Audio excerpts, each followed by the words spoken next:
Good evening. Yes, we're back to our Machinations of the Space Princess campaign in the loosest sense of the word, in part to promote the new website for Machinations of the Space Princess, MOTSP.com, which will have a zine and has the adventure notes from the sessions that we've played and all the MOTSP books. So I would encourage you to go and buy your Machinations of the Space Princess stuff there. Machinations is an OSR adjacent science fiction role-playing game, largely based around the kind of stuff that you'd see in sleazy, cheap 80s exploitation sci-fi movies and in things like Metal Hurlant and, well, heavy metal as it's known in the West. When last we left our intrepid crew of half-wits, genocidal toasters, and other miscreants, they had raided a tomb on an ancient tomb world and had recovered the data that they had been charged to collect from within. Oh, bit of fluff caught in my glasses. And they were on their way out when a second salvage crew arrived. And rather than talk to them or do much of anything with them, the large alien cat that was part of the crew, but we'll have to write him out for the time being, chose immediately to attack them. So as we drop back in, our guys are inside the tomb. The other salvage crew are in the way of them and the exit. And the large alien cat has just pounced on one of the other salvagers, and they have gotten into a scrumming melee and fallen off a walkway because no ancient alien species bothers with balustrades or guardrails or anything like that. So that is where we will pick up with people rolling initiative. All right, so ladles and jelly spoons, please roll your initiative and keep it in your head until I ask you for it, please. Remind me what I'm rolling for this, because my character sheet is lacking it. D20 plus base attack bonus plus is it Dex and Wisdom? Let me check. One sec. I know, I should know my own rules. That's why you write them down. Yeah. And there's a lot of game systems in this noggin. Your initiative bonus, attack bonus plus your wisdom bonus. There you go. Cheers.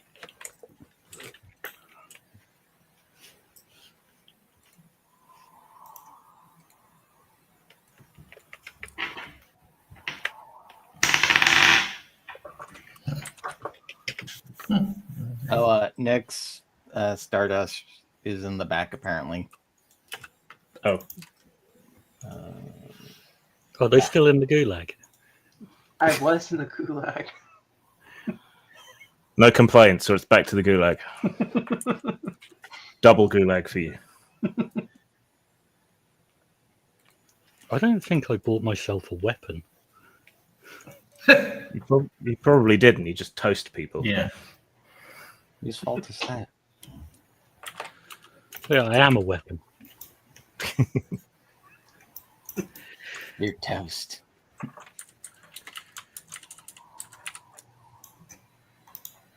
Do him like a bagel and put a hole through him. Okay, what's Alma's initiative roll? 18. Okay, what is Toastertron's initiative? 20.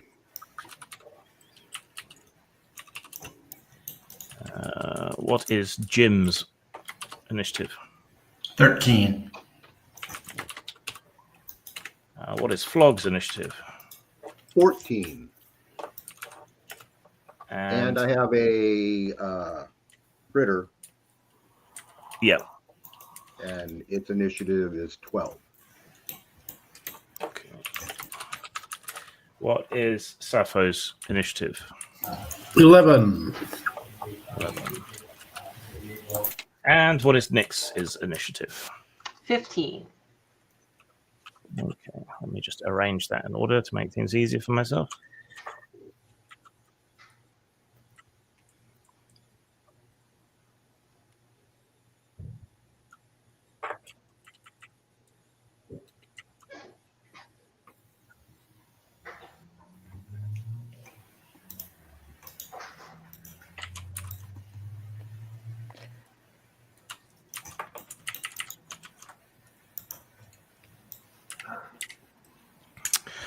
All right, so to reset the scene for you, you've just exited the main tomb, carrying the data crystal with you.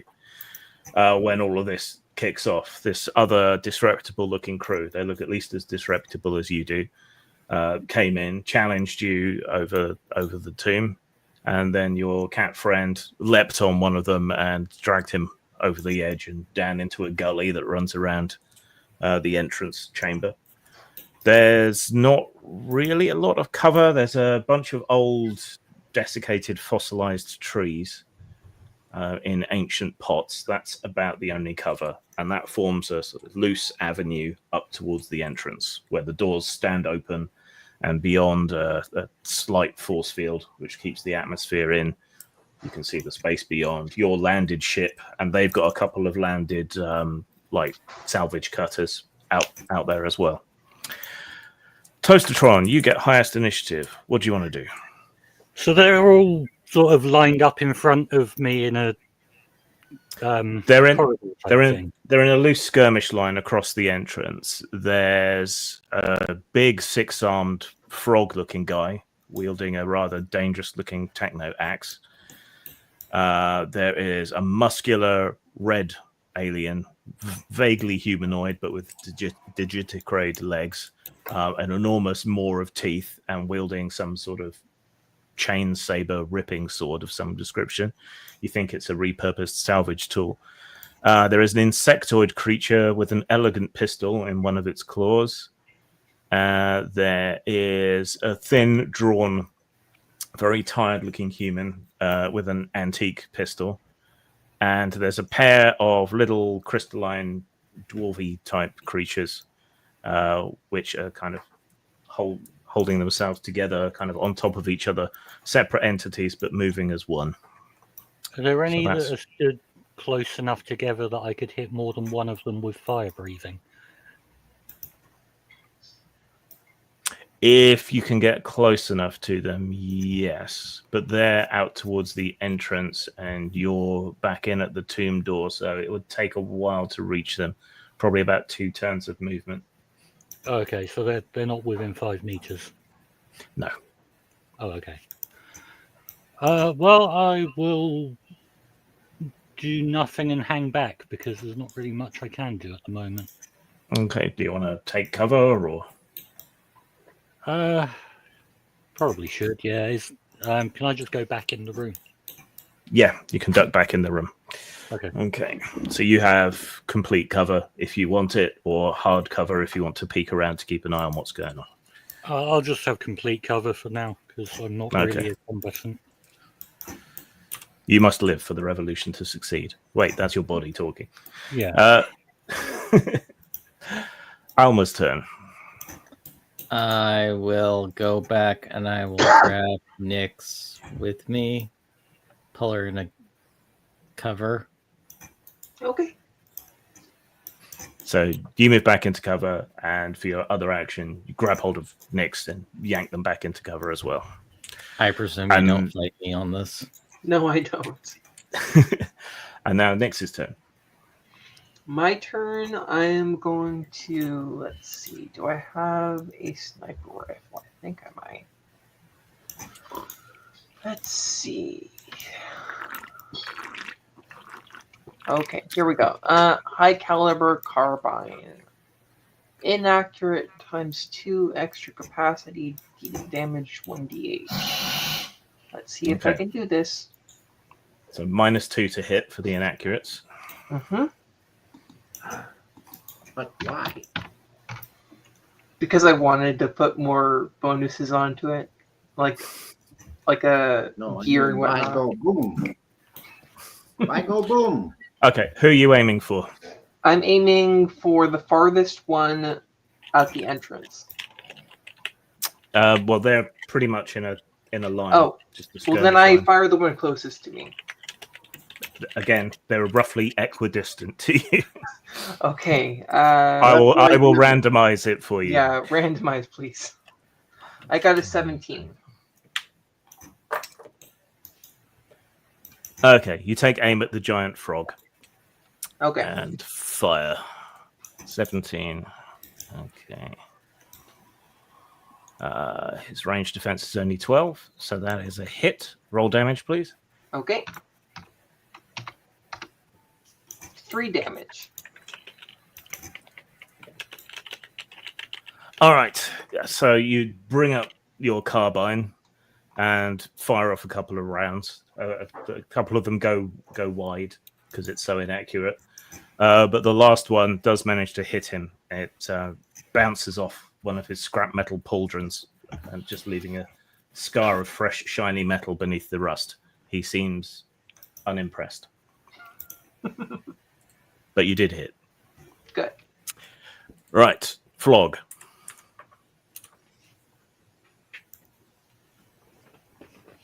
No, wait. That's stop. Okay, so I am going to I can't yet. So on Tangle's turn, we're going to maneuver towards more full cover. On this turn, I'm going to start explaining how our friend, who we have decided to call a fool, attacked you. Terrible. I have done deep research and come to understand that this creature has been identified throughout the galaxy. It is known as a Leroy Jenkins. According to ancient Terran lore.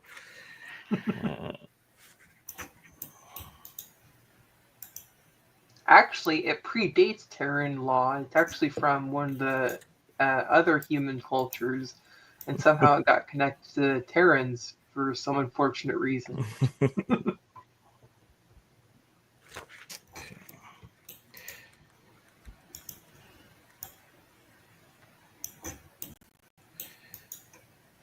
So you're moving towards soft cover with I can't move. I have to ride my animal. Okay. I could fly away, but even that's not that impressive of a speed. Okay, roll a d20 and add your social reaction bonus. Oh, yeah. Awesome. That's like negative something. You never know. I know you don't. That's why I'm going to roll. Where'd that number go? Social. There we. Oh yeah, awesome. -4. -6. No, -2. Okay. So you call out entirely reasonably in your squeaky little alien voice over the open comms channel. If anything, it seems to enrage them more. I also communicate by releasing various smells, so that may have affected things. Well, the translator, probably handled that as best it could. All right, Jim. Well, I had a plan, but it was our cat invisible when he did what he did. Was he using his? He was until he attacked. Then he became visible, and him and the other scavenger toppled over the side. Okay, well that ruins that plan. No, okay, his name is Leroy Jenkins. He's not a cat. Just trying to lie my way out of this, but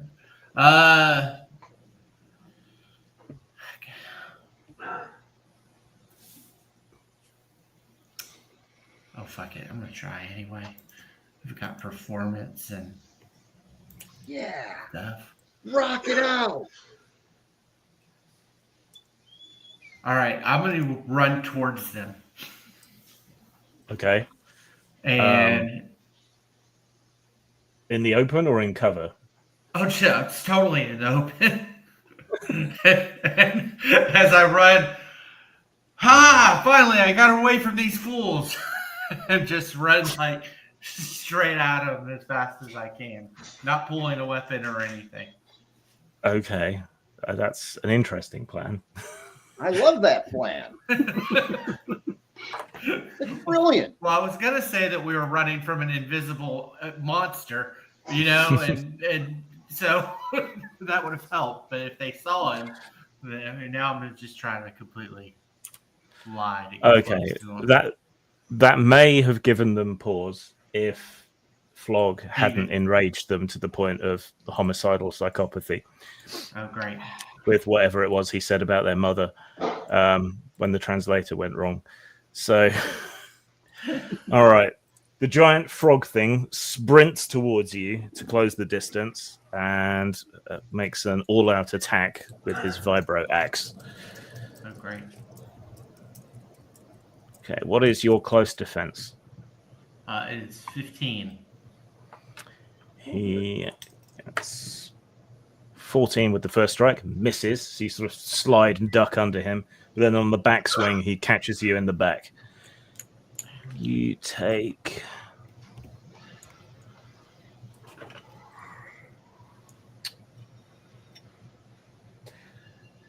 8 points of slashing damage to your back, minus your armor. Oh, great. Medium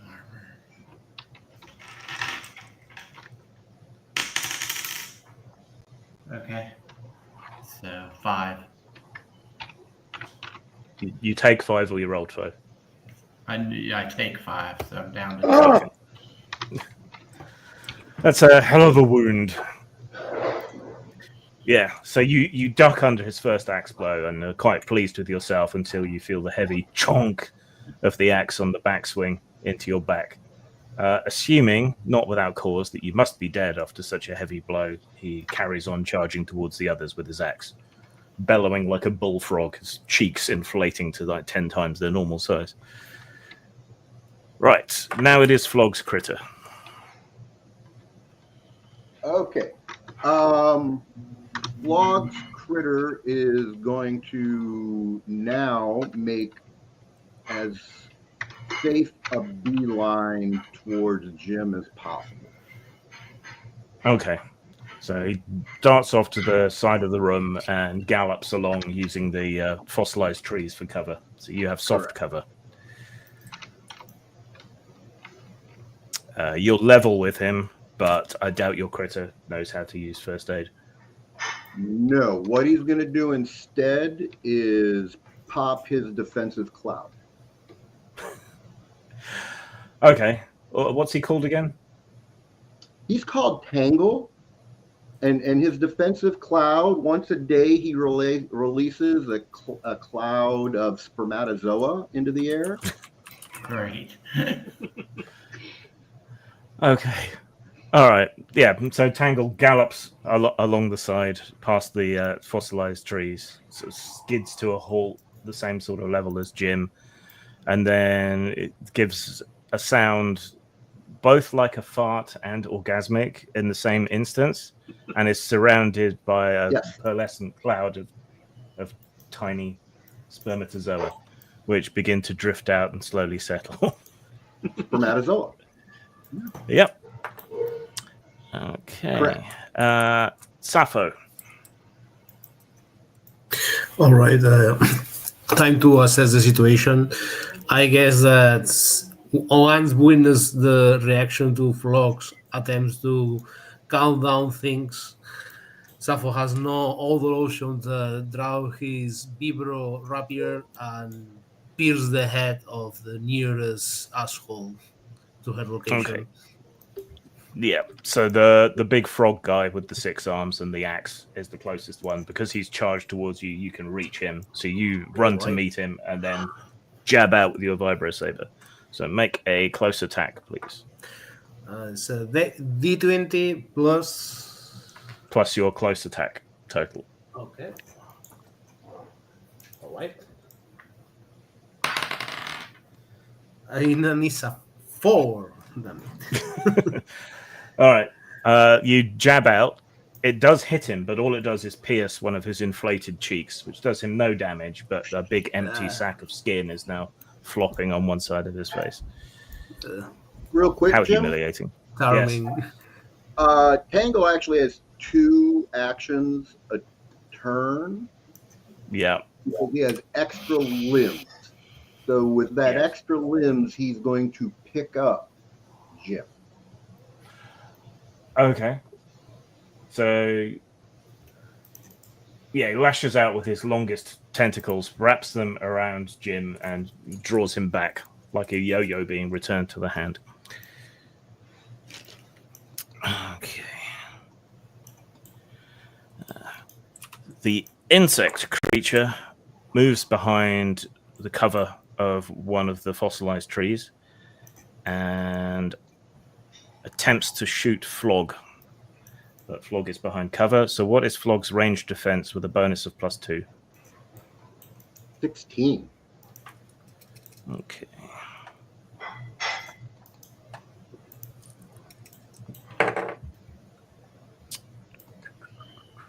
All right, that's a very definite miss. So yeah, he half glides behind one of these trees and leans around it and fires off a burst of needles as a sort of noise, and a whole bunch of very, very fine, very sharp shards hit into and just shatter against the fossilized tree.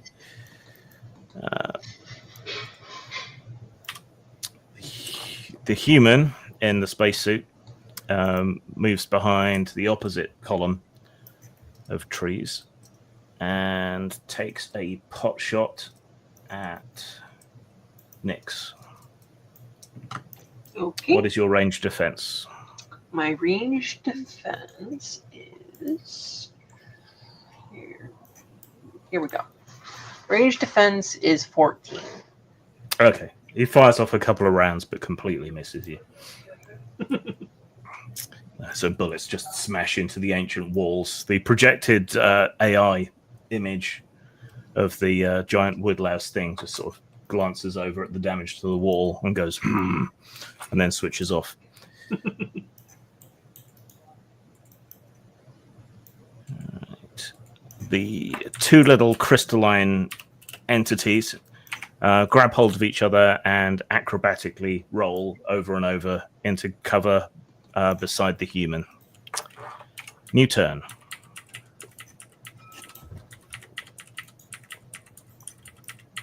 Toastertron. Would I have any idea which of them looks most in charge?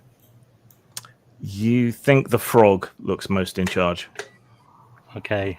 Can I send a psychic message to it in the most computer-generated voice I'm capable of making as a computer-generated voice? Your ship is under attack. Return to your ship. Yes. Hoping that they have some sort of warning system on their ship that might... So you might think it is. Okay.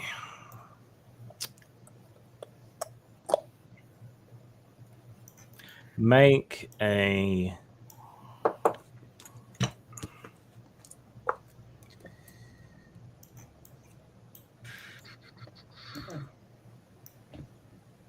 Make a charm save. Is it equal or Charisma. Sorry, what? save? So they... what do I roll for a save, sorry? So it's... If it's not been modified by anything, it'll be half your charisma score. Yeah, it's 9. So am I rolling a d20 for that? D20, 9 or under. 9 or under.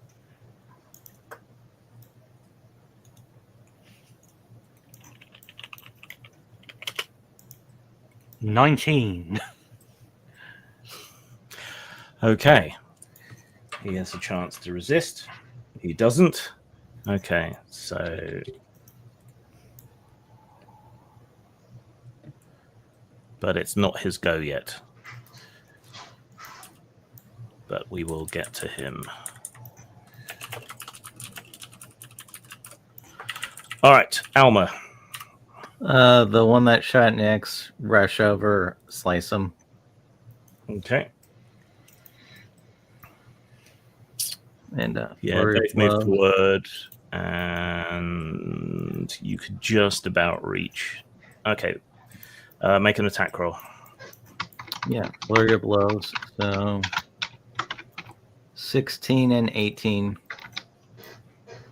Okay. You got 2 attacks then, yeah? Yep. Those are both going to hit. Roll damage, please. 19 and 19. For damage. Yeah. My sword's a d20. Okay. Expensive. And probably has some drawbacks at that level. Okay. Well, it is a two-hander. Yeah. All right. So you sprint up and slash with this high-tech blade and cleave the human into 3 distinct sections. Yep. Blood gushes out like a cheap hollow horror, and he doesn't even have time to scream. All right. Next. Nyx is going to fire again, but is the same one who I shot at before still around? He's in melee with Sappho. Damn. Okay. Is there one closer by in the line that I could fire at?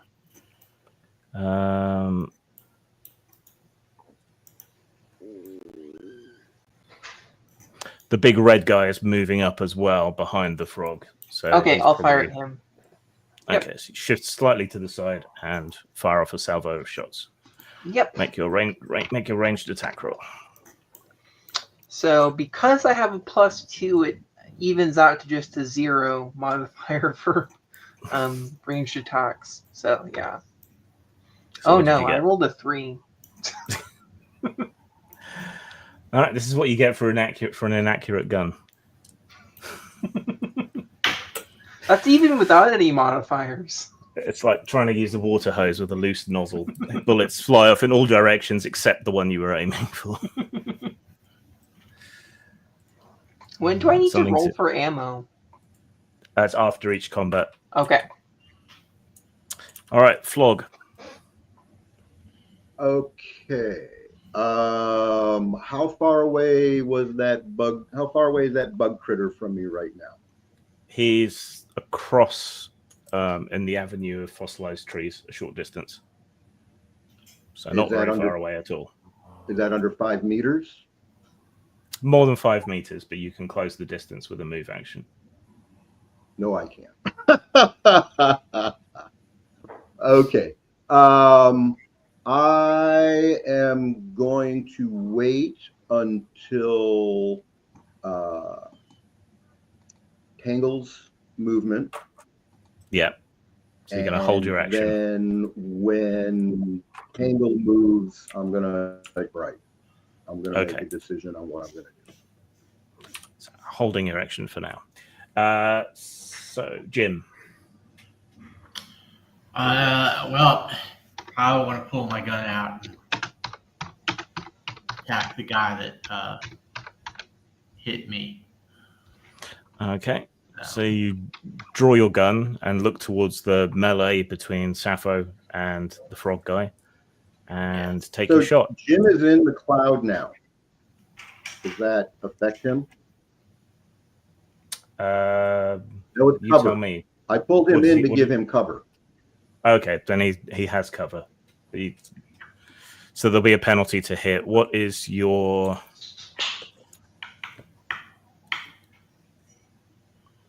sneak attack skill level? Sneak attack. For Jim? Yep. I have a 1 in it. Okay. So -2 for the cover, +1 for the sneak attack. So you got -1 penalty to hit. I've got a +1 for ranged attack. So Okay. it's just 0. So 0 down. Yep. Okay. 18 on the die. Well, that's definitely a hit. Roll damage. And I have And my gun has armor defeating 1 die. okay, so that'll reduce his armor by 1 level. Okay. Okay. So roll your damage and add 1 to the damage total. Well, I have a +3 on range damage too. Yeah. So So add that 5. as well. So 5. 5 damage. Right. And his armor is reduced. So that's 2.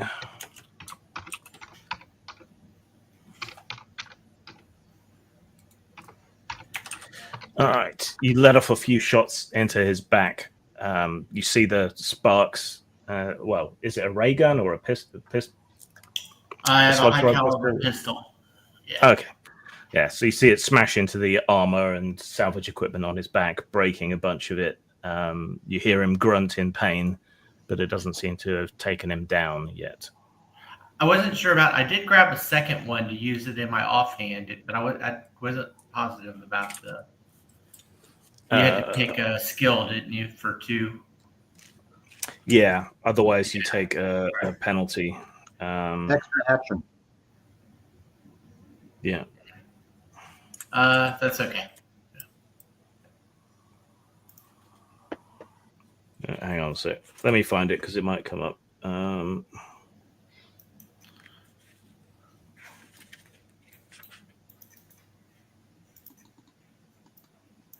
Okay, you've trained yourself to use a weapon in each hand with something approaching equal facility. When using dual weapons, you make your attack roll at -5, offset by skill level. If you hit, roll damage for both weapons and pick the highest roll for damage. Right. That's cool. I like that. So now you know. All right.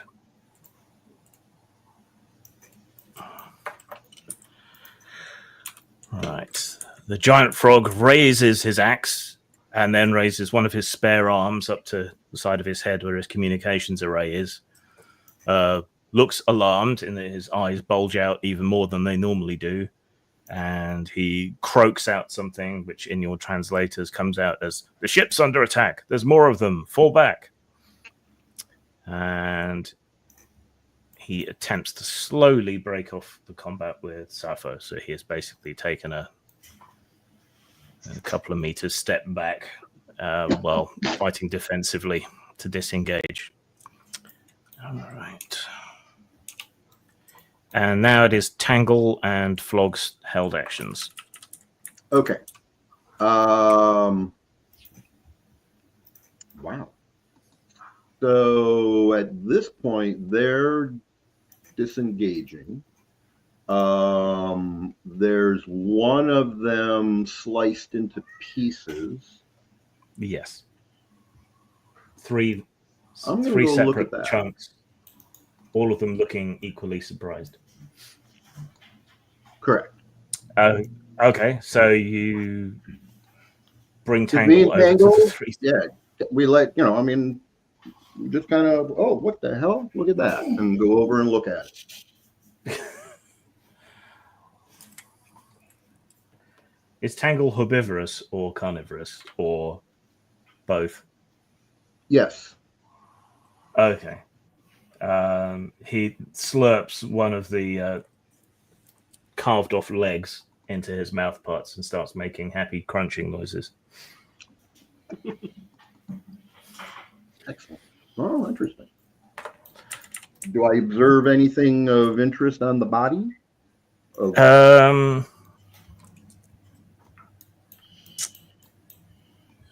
One sec. Make like a logic save or something? Since my search is so bad. Their ship badge says Gutter Light Queen. Say that again? The ship. The ship ship badge. Cool. Yeah. It says Gutter Okay. Light Queen. And this guy's name tag says Tick Slim. All right. Well, Tick, looks like you talked. All right, not doing anything else? Is there anything within 5 meters that I should be afraid of? No. His dropped pistol covered in blood and viscera. Okay, I'll have Tango pick it up. Okay. One stray tentacle snakes around the pistol and holds it dangerously. All right. Sappho. The big frog guy has backed off with his big, loose, flappy cheek. All right, then Sappho draws her elegant, well-looking laser pistol and shoots him in the back as the dog withdraws from the combat. Okay. Make a ranged attack roll. All right. 17. 17. Okay.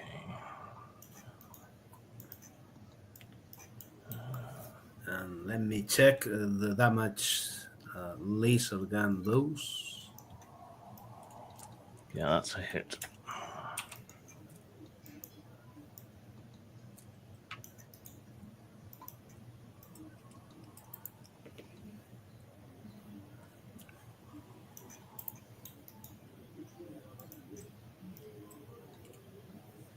Not stormtroopers, rival salvage gang that turned up.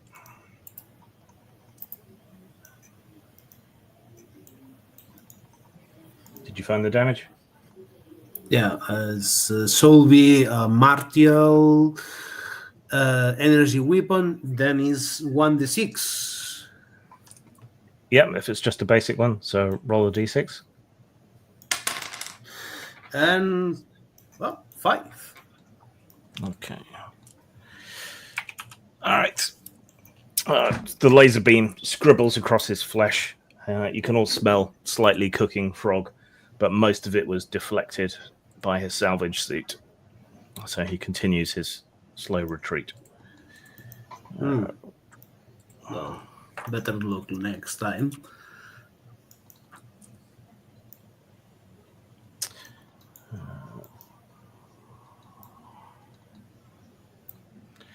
Right. The big red guy steps in front of his captain with his chain saber and attempts to cut off your arm wielding the laser pistol. He's all muscle and ritual scars, and his jaw has been partially replaced with cybernetics. There's burn marks and tribal patterns across his hide. The chain saber has 2 sets of teeth that move in opposite directions, so that could be painful. All right, what is your close defense?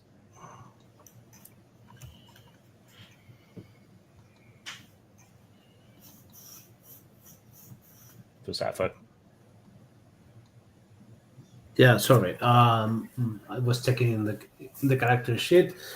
Close defense, 14. Okay, you are struck with the chain saber. Ow. Taking 5 damage minus your armor roll. All right. Let's see. Since I'm wearing the vacuum suit, which kind of armor is considered for the roll? It's whatever you bought the armor level at. Oh, let me see.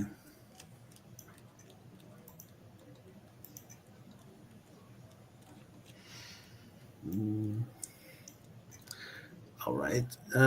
Heavy then. It's 1d6. 4. Okay, you take 1 point of damage. Oh. So the double-edged chain blade hits into your van brace, scrapes off a whole bunch of the piping and all of that's attached to it, and grinds the metal beneath, but fails to really pierce the flesh. However, your muscles are bruised down to the bone from the heaviness of the strike. All right. The insect creature leaps up into the air.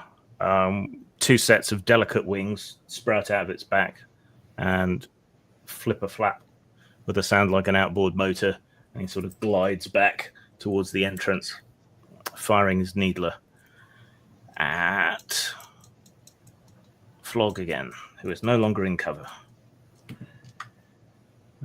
He rolls. Range defense is 14. Okay, he misses. Little wonder, because he was leaping through the air. Right. Yeah. So another spray of needles dots the ground close by, shattering into powder. All right. The two little crystal beings double time it back out the entrance towards the salvage cutter. All right. New turn.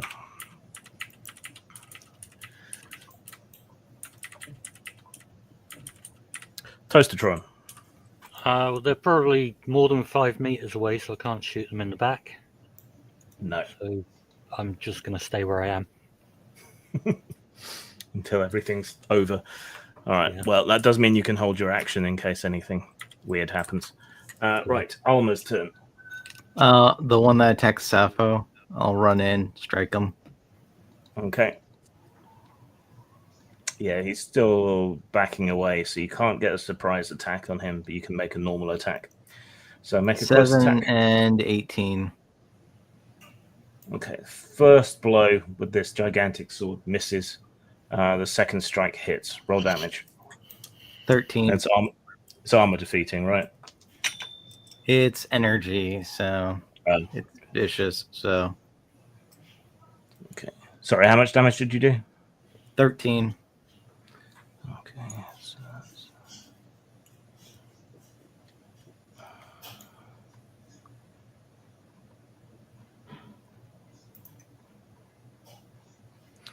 all right. So as he retreats behind his friend and starts making his way towards the exit, you come up, swing once, he ducks under it by sort of popping his head down into his chest cavity, and then you drive the point of the blade into his gut. It meets part of the armor that's been burned away by the laser fire and cleaves straight through him. Bilious yellow bodily fluids burst and gush out all down your hands from where you've stabbed him, and he slumps to the ground, apparently dead.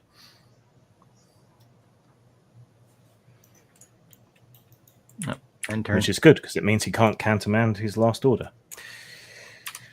Nix, Yes. you'll go. I am going to hold my action. Kill something. As well. Okay. So you hold your action and wait. Well, I mean, I if there is an enemy in front of me, I will try to shoot it. There's the big red guy Okay. with the chainsword. I'm going towards him next and shooting him. Okay. So you step in towards him, shooting. Make your ranged attack roll. 19. That's a hit. Yay! Roll damage. 1d8. 3 damage again. God damn it. Your bullet ricochets off his cybernetic jaw. And he I scowls run at to you. cover again. No, you'll have to wait for next turn for that. I know. Right. Flog, or do you want to wait for Tangle to go? Okay, Aphantasia moment. Please set the scene for me. They're mostly in retreat, except for the big red guy who is close to Nyx and Sappho with a big chainsword. All the rest seem to be in retreat, heading out towards their ship. The human and the frog guy are now dead. And you guys are kind of scattered around part of the room. How far away are Tangle and I from the big red guy? You're about halfway up, so you could move and attack him from behind. No, I need a specific range, not a move. Am I within 5 meters? You're not within 5 meters, no. More like 10. Okay. So then what I'm going to do is wait till Tangle and probably move towards the big red guy. Okay. So holding your action for now. All right, Jim. I will try to help them out with the big red guy and take a shot at him. Okay, go for it. Oh, natural 20. Okay. Roll your damage with an additional +1 bonus, and then double it. Okay. Double my bonus as well, Yes. like the final number. Yeah. Okay. All right. 7, 10, 11, so 22. And its armor defeated. Yeah.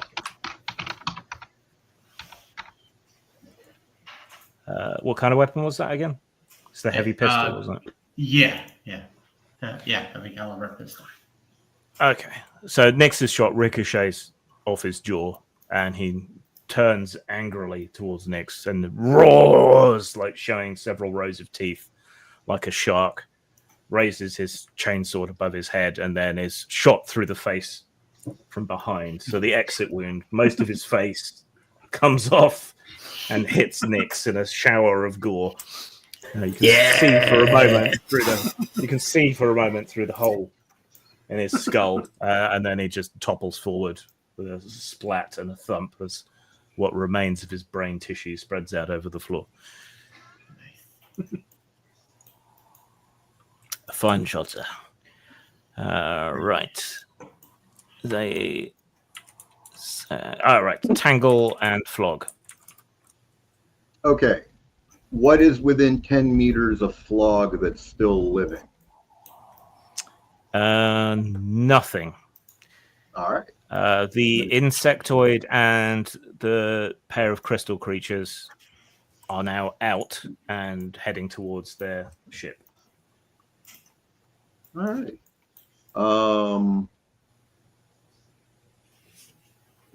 I'm done.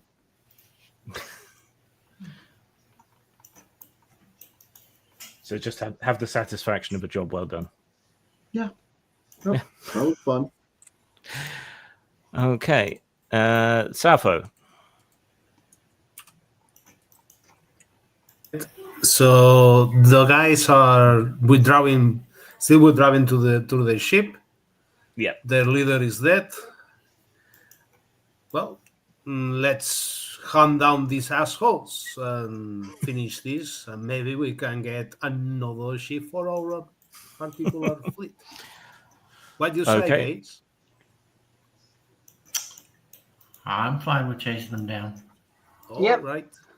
Well, and with this, Sappho aims his gun to the nearest, most visible target of the White Dragon fools. Okay. So you move up. It's going to be quite long range because you're only using a pistol. So let me just check the ranges on those.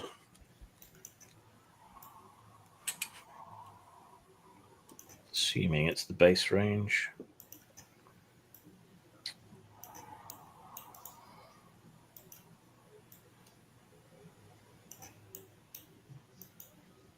Okay, -6 to your ranged attack roll. All right. -6, 20. Natural 20? Natural 20, yeah. Okay, roll damage and double it. All right, it's 1d6, 3, then it's 6 points of damage. Yeah.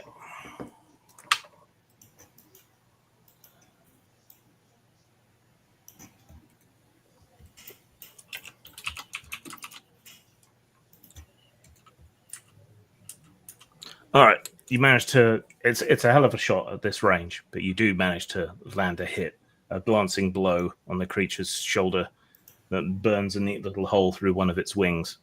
It falters slightly, but carries on running towards the ship. Right. So for its go, it sprints up to their salvage cutter and hits the airlock open. So, and then sort of waits for it to grind open.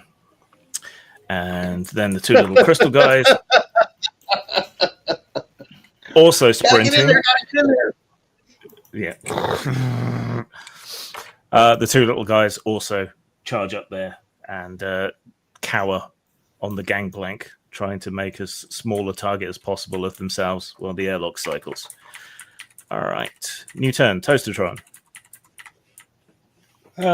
Is there anyone still in combat? People will probably continue to take pot shots at the salvage crew. But it looks safe to come out now. Yeah. Yeah, I'll come out and see what's going on. Pretend I was involved all along. There are several catastrophically killed bodies lying around here in various states of dismemberment. Yeah. I'll go up and kick one of them as though I was the one that killed it. All right, Alma. Alma will rush up at full speed at the retreating. Okay, so you sprint after them. From the distance you're at, you won't make it to them yet, but you exit the tomb through the force field and your vac suit seals shut again, and you sprint towards them. So the ship that they're boarding is...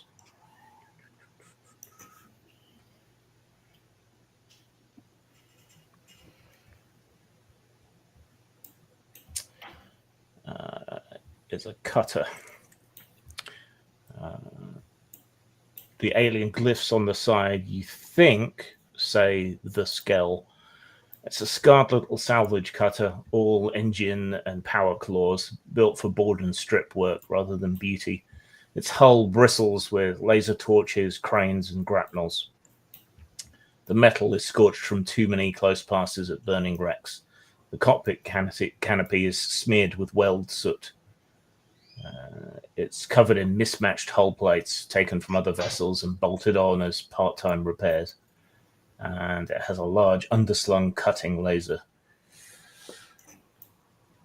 Your suit is also reading a slightly elevated level of radiation coming from the vessel. Nix.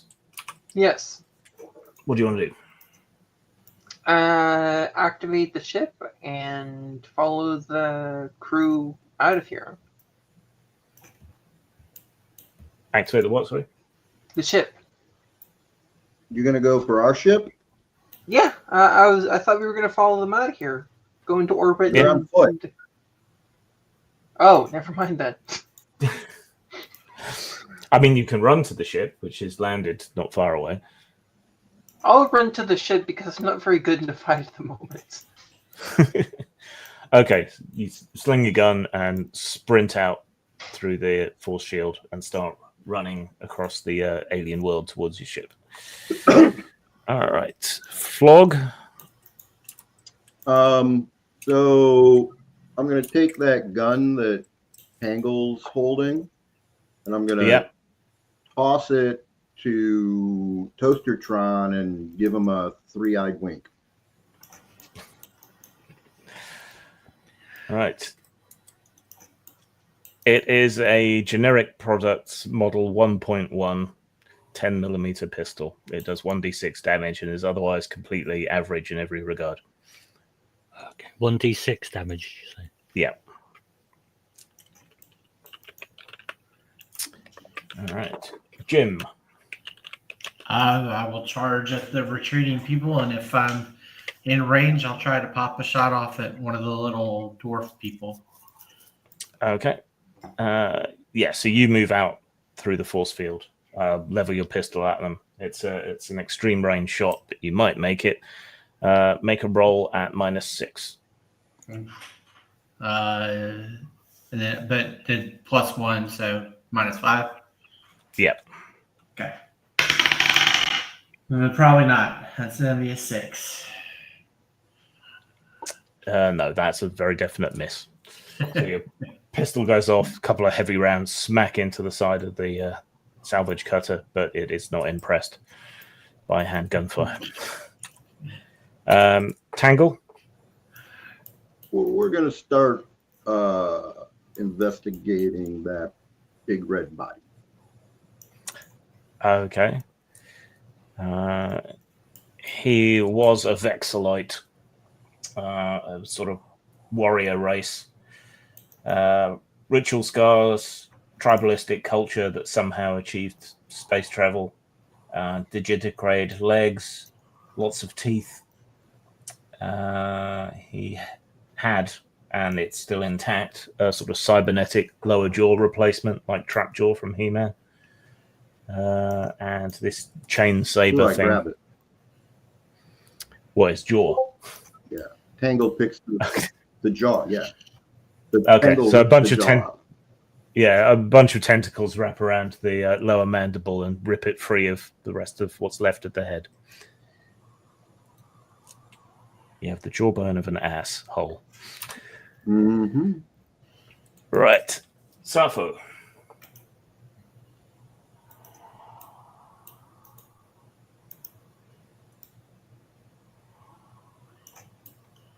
When you unmute.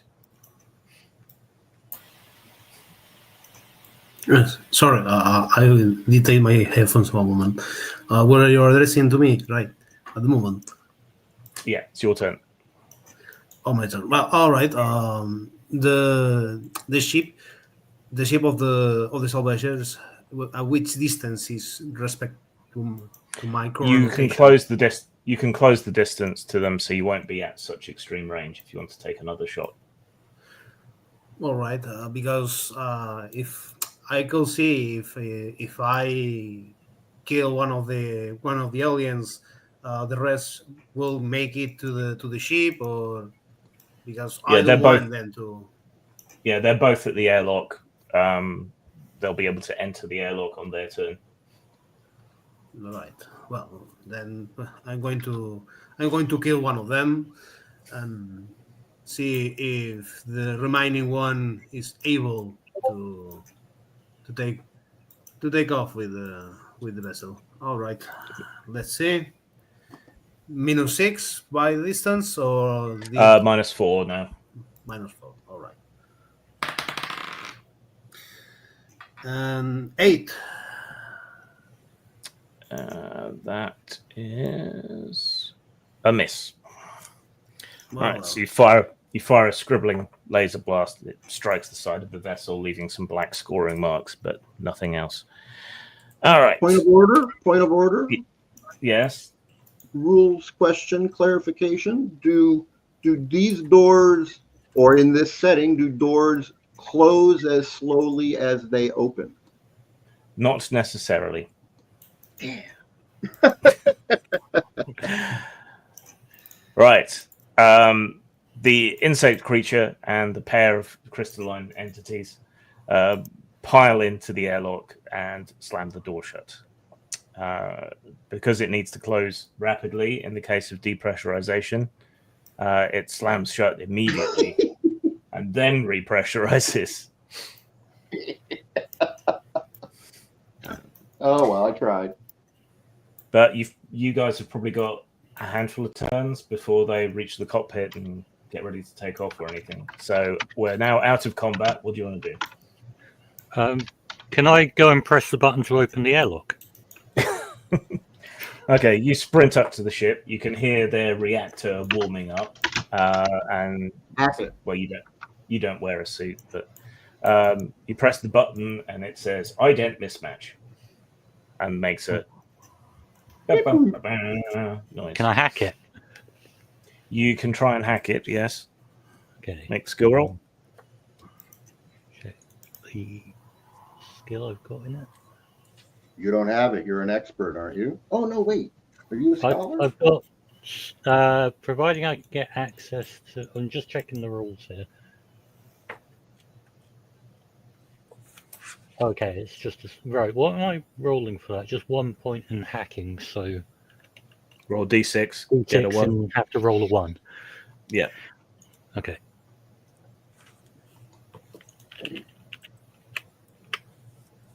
No, I got 6. And make a logic save.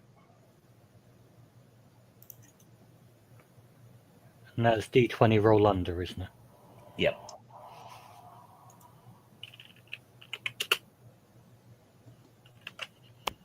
That's a fail. Okay. More red lights light up on the little interface panel, and it says enhanced security activated. And locks you out completely. There is no way you will be able to hack this. Can I shoot the button? Yes, got a gun. you can. So your second action, you bring up the pistol and fire it into the panel. The panel breaks, shatters. There's sparks of electricity, and if you had a nose, you would smell burning plastic and so on. Does it open?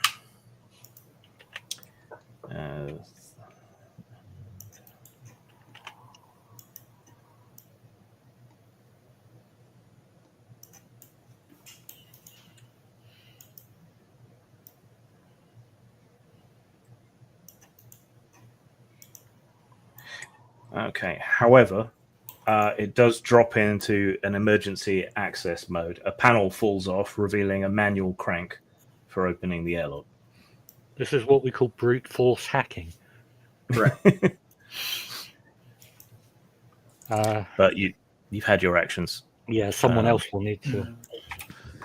All right. So continuing in just order on screen, just because we have quite a lot of players. So Alma, what do you want to do?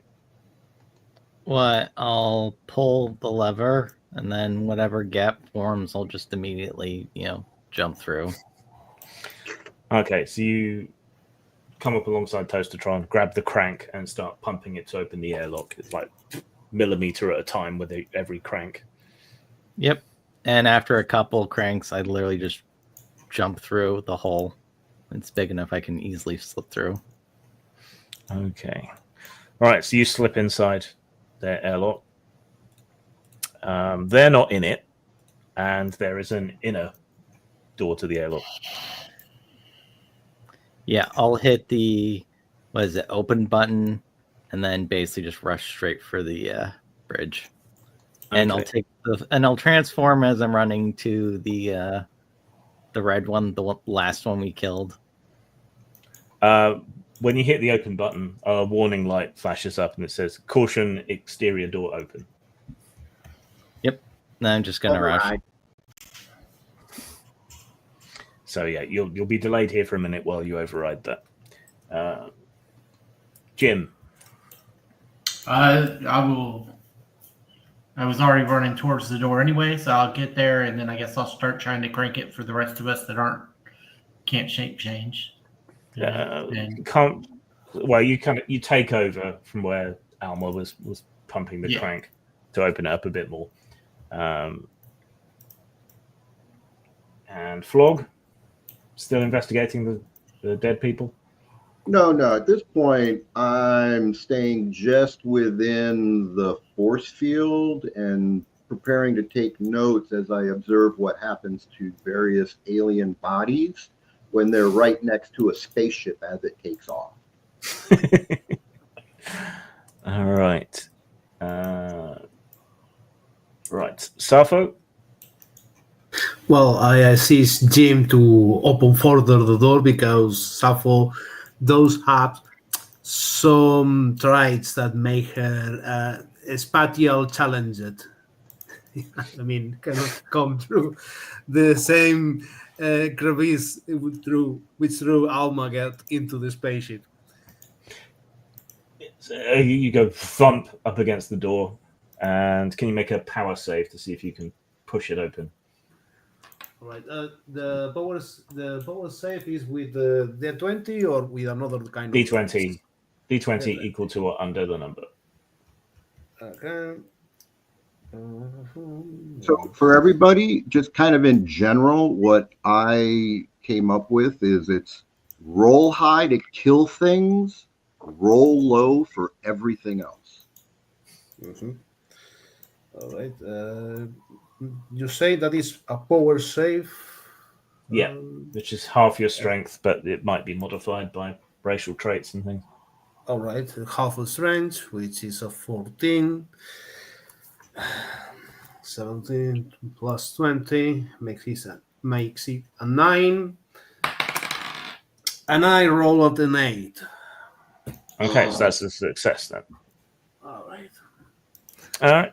So you grab hold of Holy the shit. airlock as you try unsuccessfully to push through and shove it open. I don't think I've ever seen somebody save on a skill before.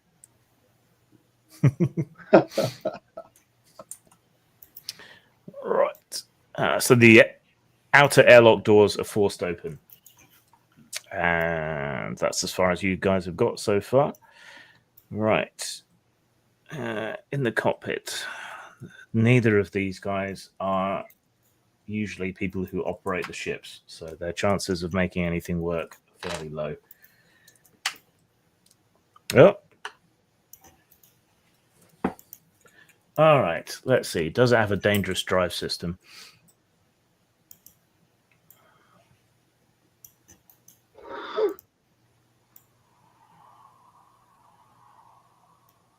The skill is noted as having a leaky reactor.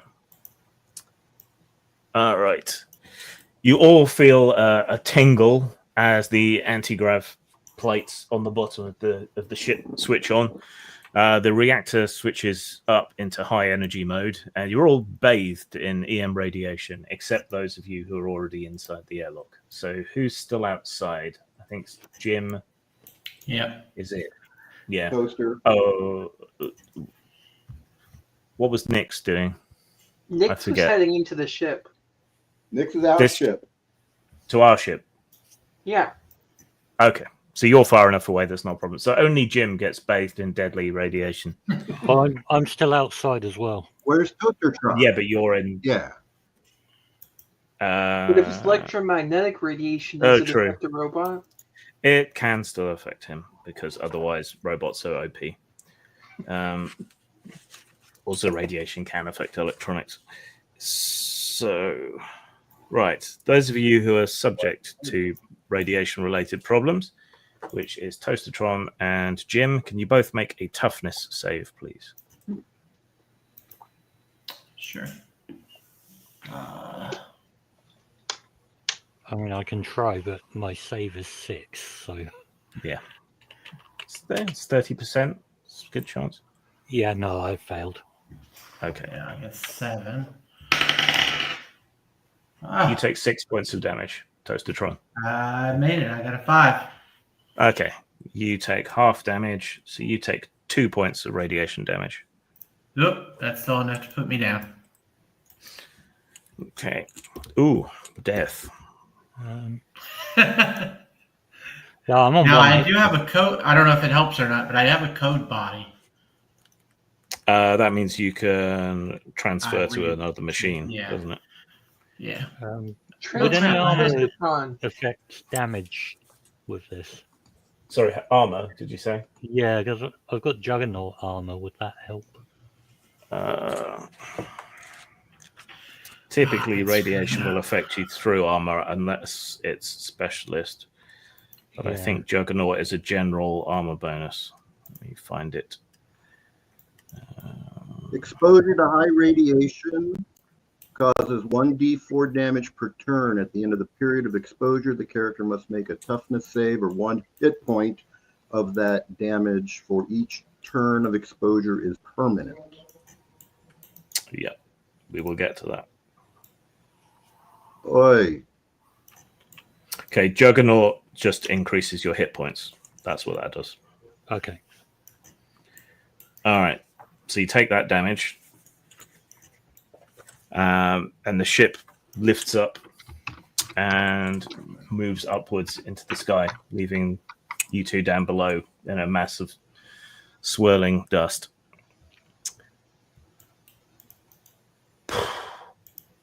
Can I grab hold of the airlock as it lifts off, or dive into it? I mean, I was stood next to. You were right there. Yeah. Hadn't had the opportunity to go into it. Yeah. Can you make a reflexes save, please? Yeah. I assume I can do the same since I was right there. Okay. Oh gosh. Yeah, that's a fail. No, never mind. Okay. You both flail your arms at the airlock as it lifts into the sky, but the sheer amount of radiation is causing you troubles.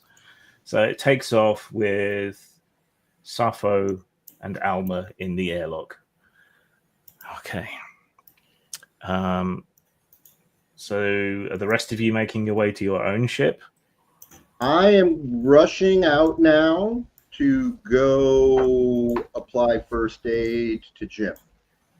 Okay. Oh yeah, that's the do. point. Sorry, you said you were at 0, so you couldn't have grabbed anyway because you're dying. Oh yeah, that's right. Minor point there. Sorry, I'm mad. I have an extra action and I haven't been using it the whole game. I forgot it was over there. When you're reduced to 0 hit points or fewer, you're incapacitated and typically unconscious. When you get below -3 hit points, you're dead. Are you dead?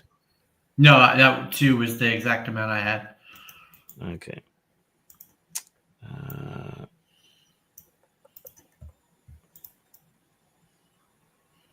Right, and each turn you have to make a toughness save, or you lose another hit point until you die, or until someone stabilizes you.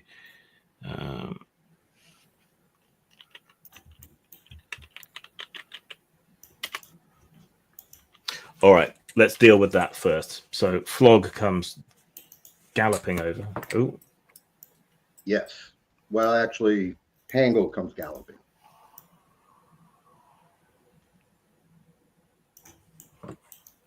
I heard a bloop as if someone else came in, but I don't. Oh, there it is. Oh, welcome back. Well, Nick's in and I out. was having internet difficulties. All right, so let's deal with the first aid thing first. Okay, do you have suitable medical skill? So, oddly enough, I don't. What I do have is a first aid, like a multi-species first aid kit, as well as my multi-spectrum survey wand. Yep.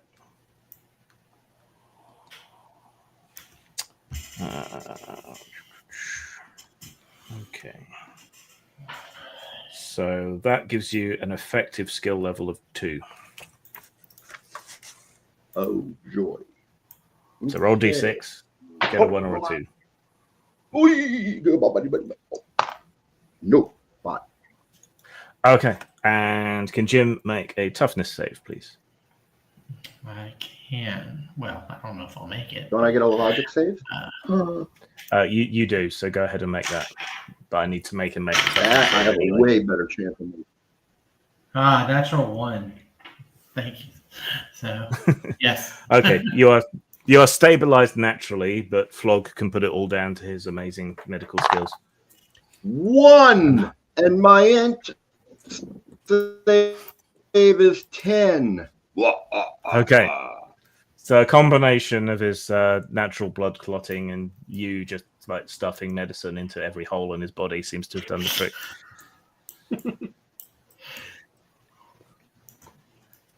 All right. So then probably you'll hobble your way back to the ship. So Jim is conscious, but still at whatever minus hit points he was on, or 0, whatever it was. 0. Yeah. Yeah. Okay. The inner airlock. Well, yeah, and Tango can The pick him damage up I and took carry from him. the radiation, is that going to equally damage my robot body Yes. as like a separate entity? Yes. Okay. There was an area effect. So both you as Toaster Head and you as Communist Robot Body will both take the damage. Okay. Can I initiate repair protocols? You can. You can start beating out the dents with a hammer. Yeah. Which amounts to the same thing. All right. Okay, so in the ship, as it flies upwards, those of you who are inside manage to get through the inner airlock as it cycles open. All right. The interior is full of webbing with all kinds of salvage gear, equipment, and bits and pieces salvaged from various wrecks piled in it. Imagine a space shuttle belonging to a hoarder, and that's kind of what this place looks like. It does have artificial gravity, but it's only at about half a G. It's not a complicated vessel. It's just basically a cylinder with a long corridor running from the engineering section all the way up front to the cockpit. It doesn't look to you like anyone actually lives in this ship, so it probably, has a home base in a larger ship. You can hear chittering and chiming noises, which sound panicked up front.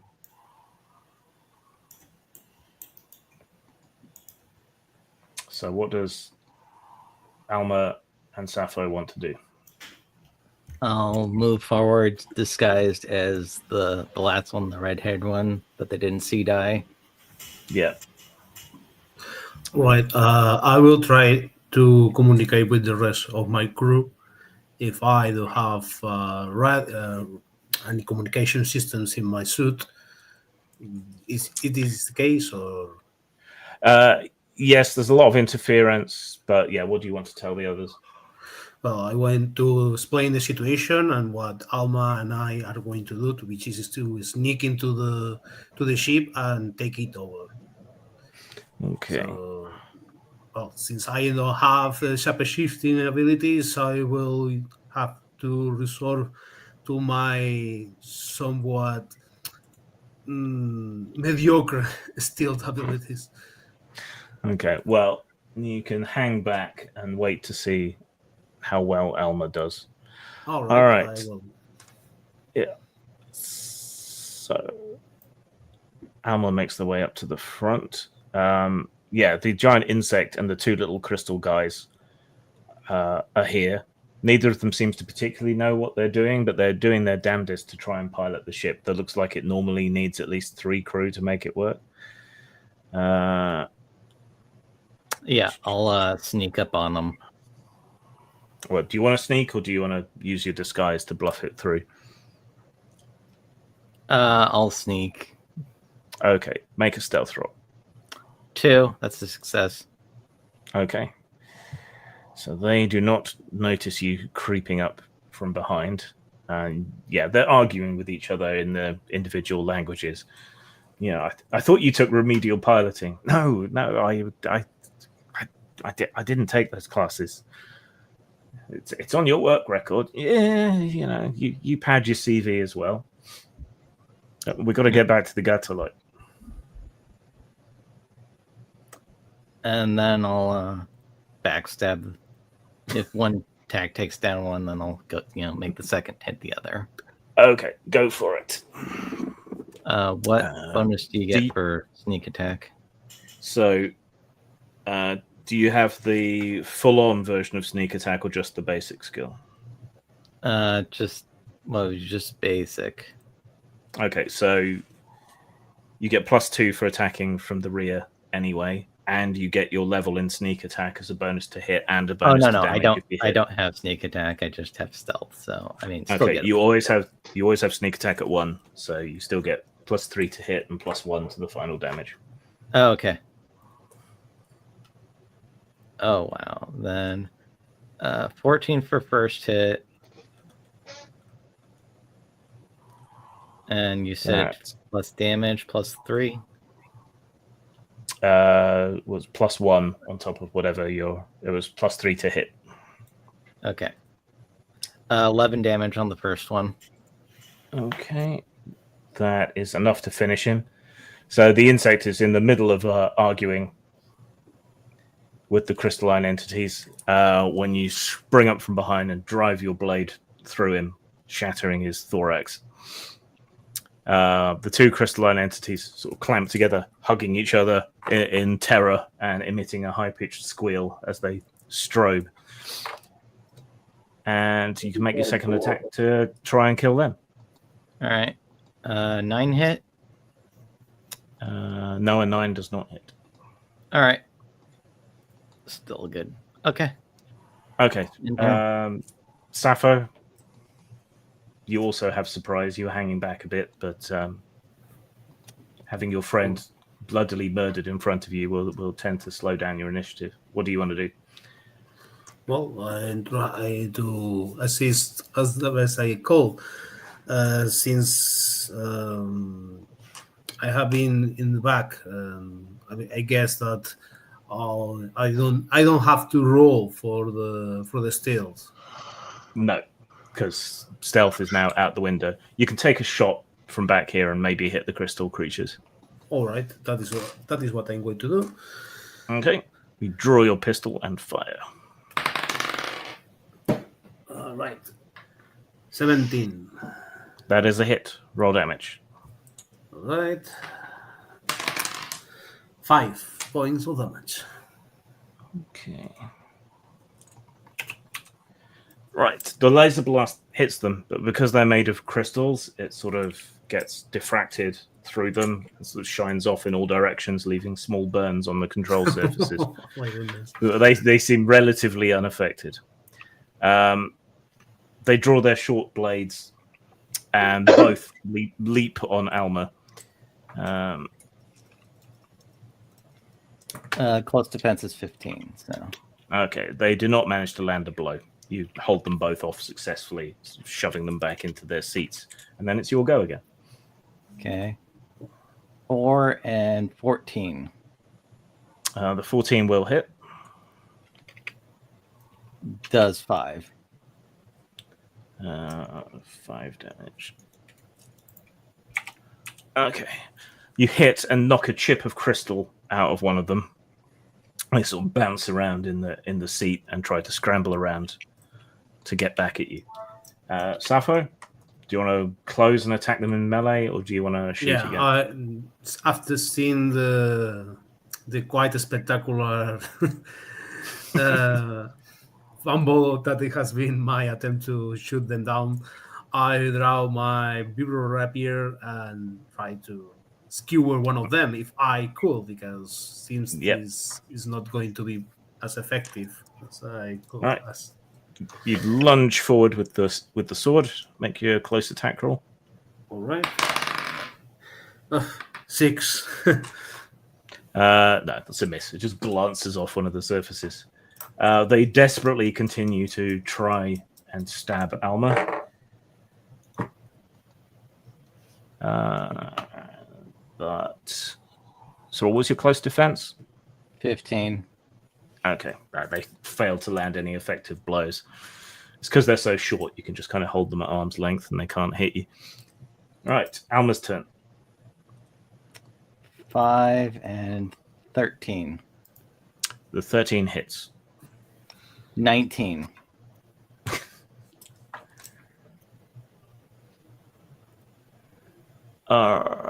Right. You finally managed to land a telling blow. Cracks fissure through one of them, and the other one vibrates in harmonic sympathy with its twin, and then both of them shatter into pieces. That's cool. Nice job. Yep. And with them gone, we gotta figure out how to take over the ship now, because it's probably locked us off. I'm gonna look at the let me that to me. Sappho crackles his knuckles, sits and tries to do her magic, since he's the co-pilot of the crew. Yes, so you have a pilot skill, don't you? So make a pilot roll. Alma will morph and assist, so you can get like a +1. A 5. Considering that he has 2 advances in the skills because I did not wrote the number for the skills. I marked that bit with the cross. I think that's still a failure, though, isn't it? Yeah, because Yeah. it will be a 2. I mean, Okay. Can you make a reflex save, please? let me see. It's half the dex plus racial traits, right? Yeah, well, half your dexterity. 19. That's a fail. All right. You grab the controls and try to wrestle the ship, but the people piloting it before you didn't really know what they were doing, and you're unfamiliar with the controls. The ship starts to dip back down into the Tomb World's thin atmosphere and glances off one of the gigantic black spires that jut out from its surface. 1 second. Ship stats. Alma, brace yourself. This is going to be a bumpy landing. Alma morphs into a form where literally part of his body forms seat belts around you.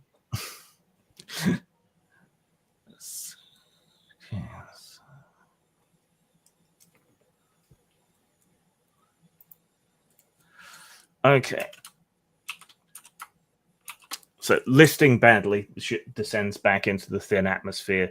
There's a slight glow and halo around the front end of the vessel, and a couple of bits start to strip off it from the turbulence. And then you strike a glancing blow on one of these big stone spires. A whole sort of lift and manipulator arm thing off the side of the vessel scrapes off with a very worrying set of loud clanking noises. And a whole bunch of red lights light up on the readouts and start flashing. That doesn't seem like a good thing. Can you make another piloting roll to try and wrestle this thing under control? All right. 1. Okay. Now you've got it. And losing all that weight from scraping off all that salvage equipment seems to have helped the balance. You managed to bring the ship under control, pull it up, and take it completely out of the atmosphere. Right. Meanwhile, the others have made it to the hot take and piled on board. I assume you're going to take off and pursue the other vessel? That is correct. Seems like a good idea, yeah. Okay. So you follow their readout on your sensors. You managed to establish communications between the 2 crews, and you can latch onto this thing and bring it with you, though it is now quite heavily damaged. Yep. We will build a fleet just like in. Yeah, I was thinking the same thing earlier. How many hit points would I have healed by banging out dents during that time? Make a tinker roll. To collect ships. Can always sell it.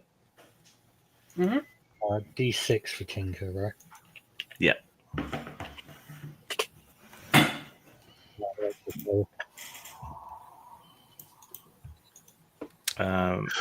And if you failed, make a logic save.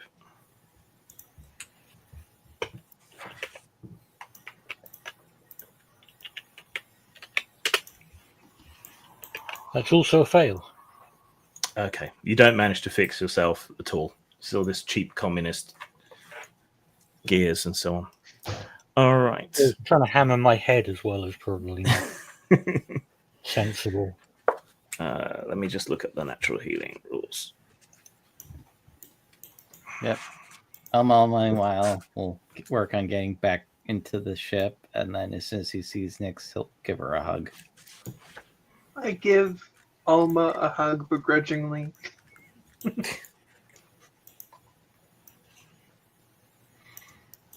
Are you okay? I'm fine.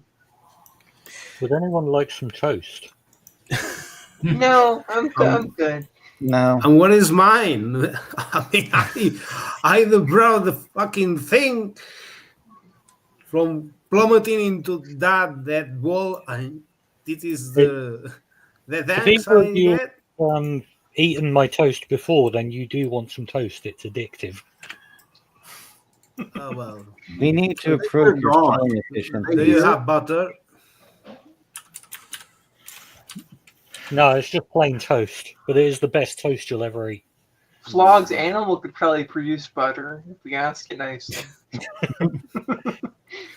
No, it will be well unless it can produce butter. It will be worse if he say that only can That's produce not till margarine. tomorrow.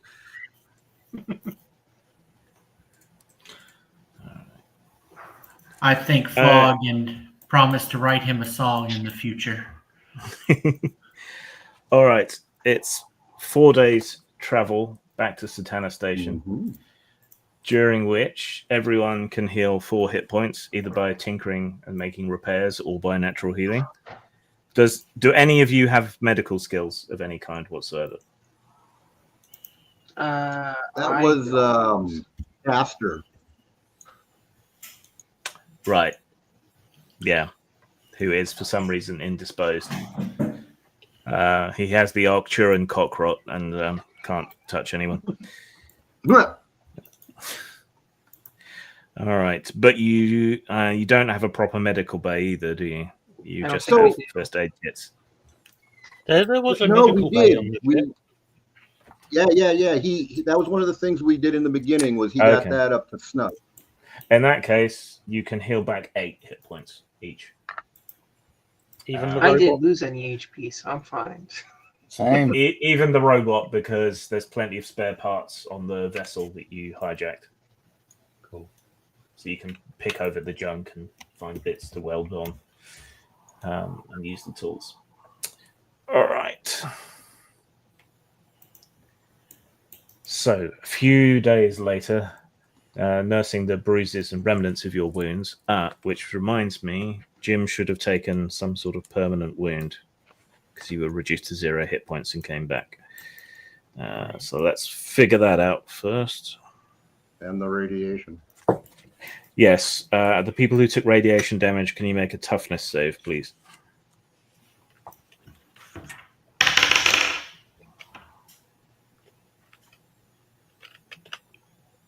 Damn, another natural one.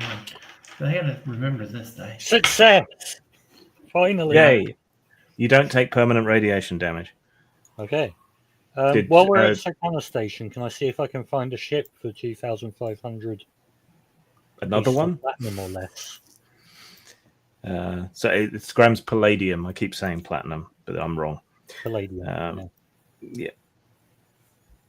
Because, I'm just thinking if somebody else can pilot a one-man hopper as well. Well, you can make it remote control. It could be a drone for you. Well, I've got one I can sit in anyway, like R2-D2, I guess. Oh, right. Hold me on the back of it. Well, so the one that we just got, I mean, the dude we bought the ship from is a scrapper. Why don't we just take it to him and sell it for scrap? True. Well, why don't we have a fleet? Yeah. Do we really need a fleet? Like, one of the main reasons not to sell it for scrap is because we won't have that money next session. Yeah. Yeah. But you may decide that you want to. But see, we can spend it to upgrade the current ship or buy more stuff. We will figure that out in a minute. All right. Can I, Jim, roll a d20 for your permanent injury, please? Sure. 7. Okay. You will have lasting, nagging injuries from the axe blow to your back. Your constitution is reduced by 1. Okay. With all the attendant knock-on effects, if there are any. It's going to be a 13 now. So that's not going to change. Okay. Can he just go to a new body that is back up to normal? You will have to acquire said new body. Oh, I see. I didn't understand that part. All right. Tangentially, there is the possibility that whoever we contact might recognize the ship as part of his own private fleet. Scrap is scrap, man. Yeah, we need to file the serial numbers off this ship. Yeah. We need to file the serial numbers that they put on after they filed the serial numbers off. At least we figure it We out. need to change the to- IFF frequency that broadcasts every time we come into port. Yeah, let's And just also disable all figure that. it out for who or what these guys were working for. All right. You meet Grivovenko back in the bar, so diagonal screen wipe to a smoky, alcohol-soaked, to a grimy, alcohol-soaked, smoky bar. He sets off his privacy device again and leans forward. So you have it. Alma produces it. It's in a box. He's practically salivating as he opens it up and looks at it. Perfect. Then, as per our agreement, 10,000 GPs in untraceable currency. And he slides. And he slides the small case filled with old Imperial GPs across the table to you. Bows curtly and makes his way away. Yeah. Alma takes it, pushes it into his stomach. Right. So that is technically the end of that adventure. So we will do XP and any monetary spending and so on that you want to do before we move to the next thing.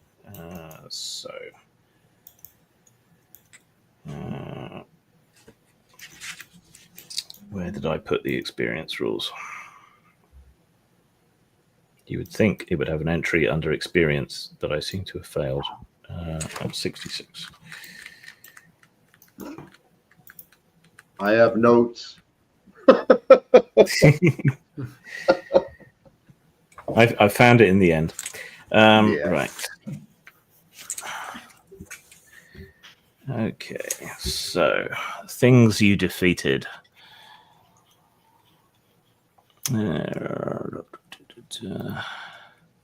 So it gave you experience last time.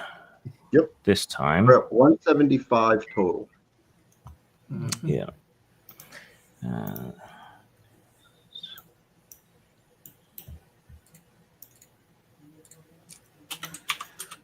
And you beat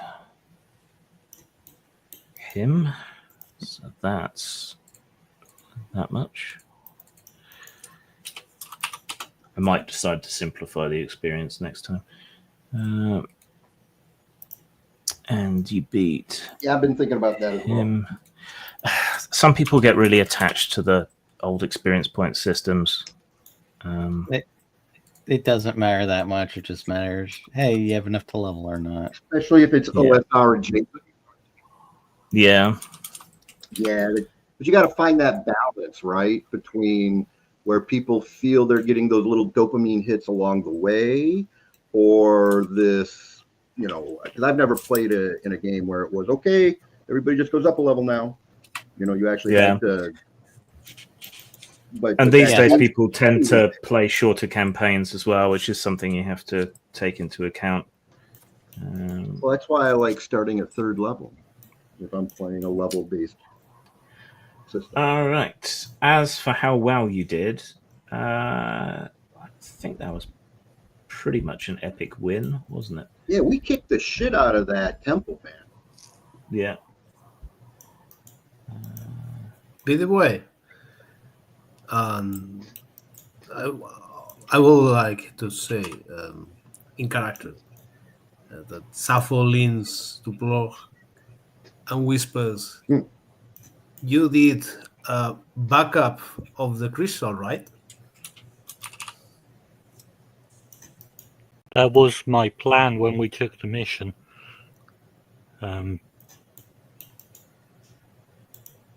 Yeah. Because Yeah, Only other thing I want to do is get a body for the AI that I took. Yeah, I'd like to get a backup body too.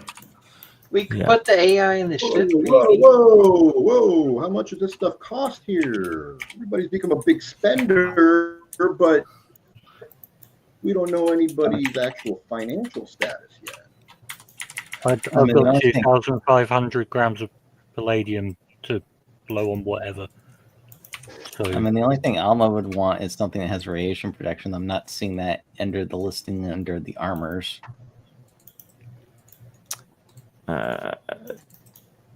Yeah, it's more of a role play thing. Right, everyone gains 150 experience points. Okay. does anyone have a note of how much XP we got on the first session? I have Should it right. be 50. I have it written down that I got 175 total. Yeah. Yeah, it was RSF total, so total now is 325.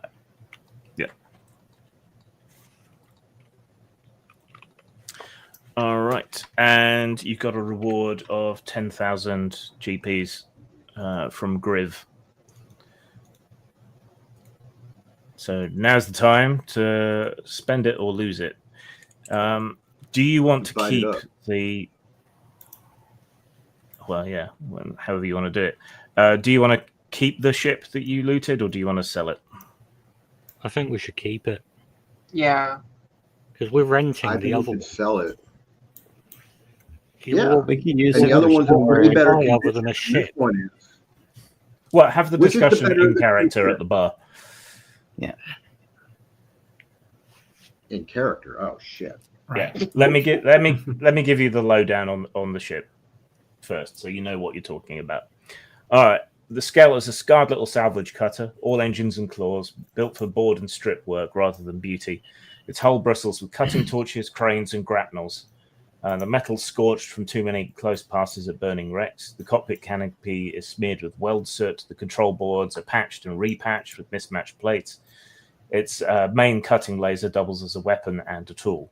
And its jury-rigged reactor growls like an old predator that resents being leashed and also leaks a lot of radiation.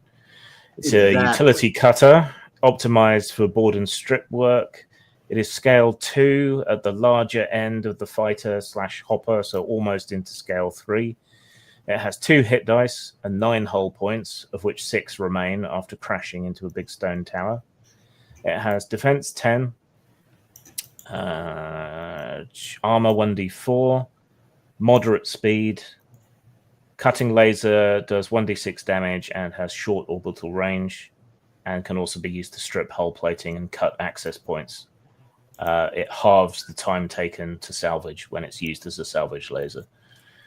It has grapnel launchers, which secure hulls for boarding and provide a mechanical +1 to opposed thruster or drive checks when you're attempting to hold or trail a derelict or grapple onto another ship while they break free.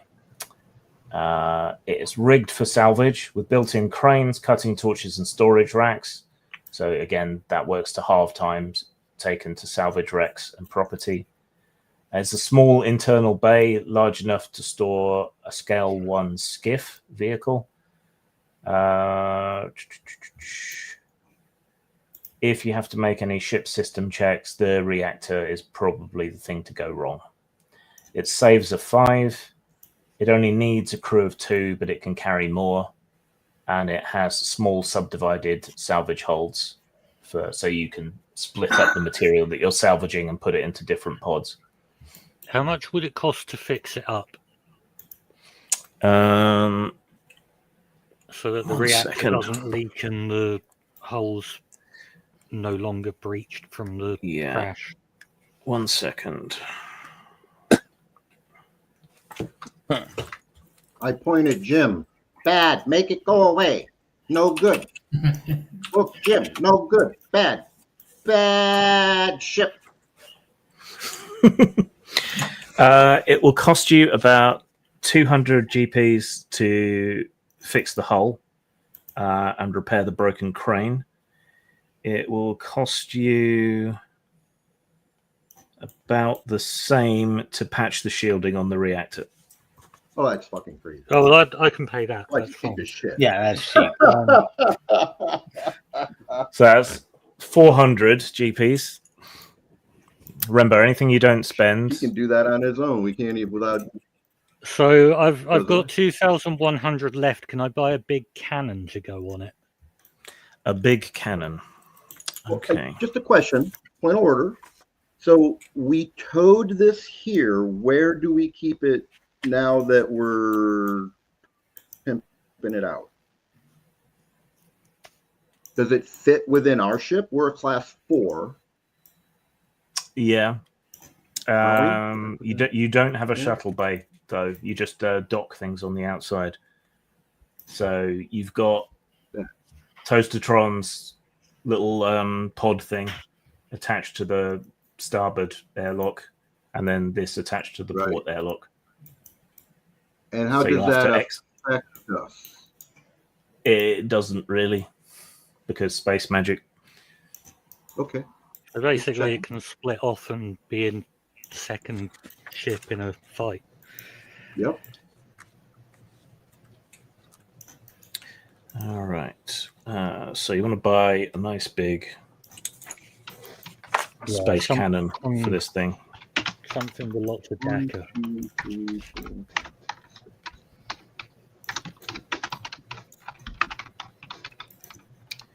Okay. Let me look up the weapons.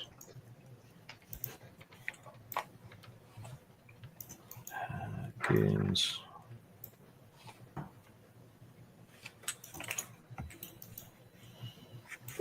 Plus, you have 1,600 from the reward. No, that's group money. I have none of that. You don't want any? No, we can spend that No. on whatever. I have no need for money. I'm a toaster. All right. Well, I was going to do equal shares. I'm literally just like dumping money on ships so that everyone has a ship. All right. So that means everybody has 2,000 grams to play with. 2,000? Yep. Okay. Okay, so a ranged weapon. Do you want a small close quarters defensive cannon? Civilian spec defensive weapon? Whatever I can spend 2,100 grams of palladium on. I'm just going to go to a merchant and be like, what does this buy me? What have you got? All right, well, let's see.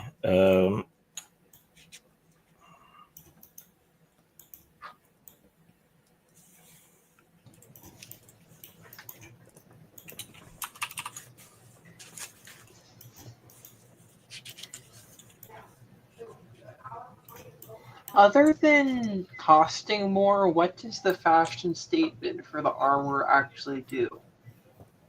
It can increase your social reaction in Okay. certain circumstances, but otherwise, it's just a role playing cue, really. Okay. And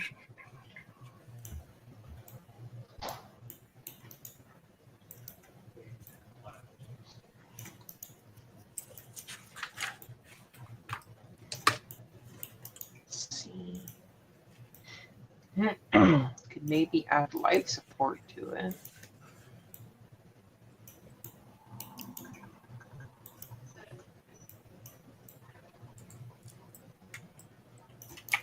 That's 100. Just another 100. Yeah, I'll add life support. Can we add a medical annex to the ship and buy a medical robot? that could be worth purchasing. Yeah.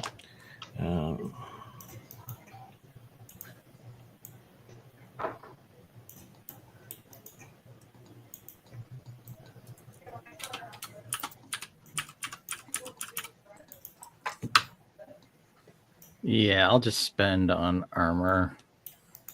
Get me some speed plus jumping plus defenses up.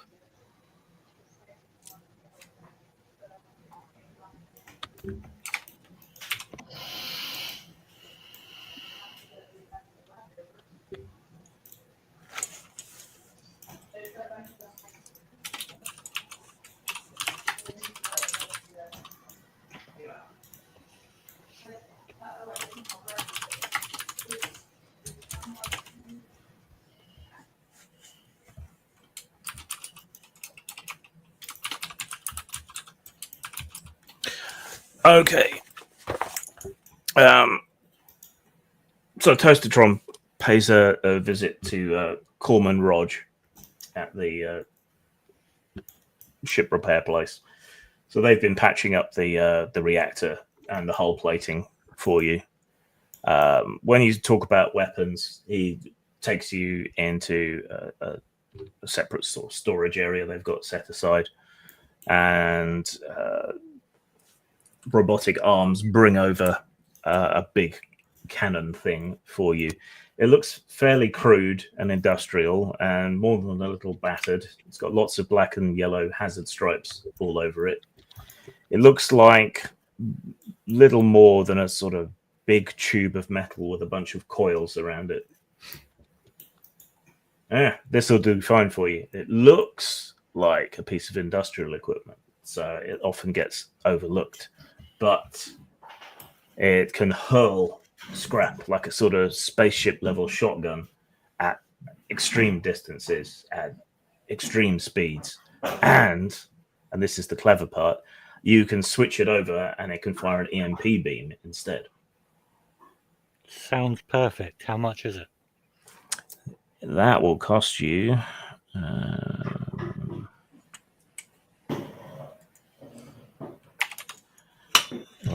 hang on. Including fitting. Yeah. 1 second, I forgot something.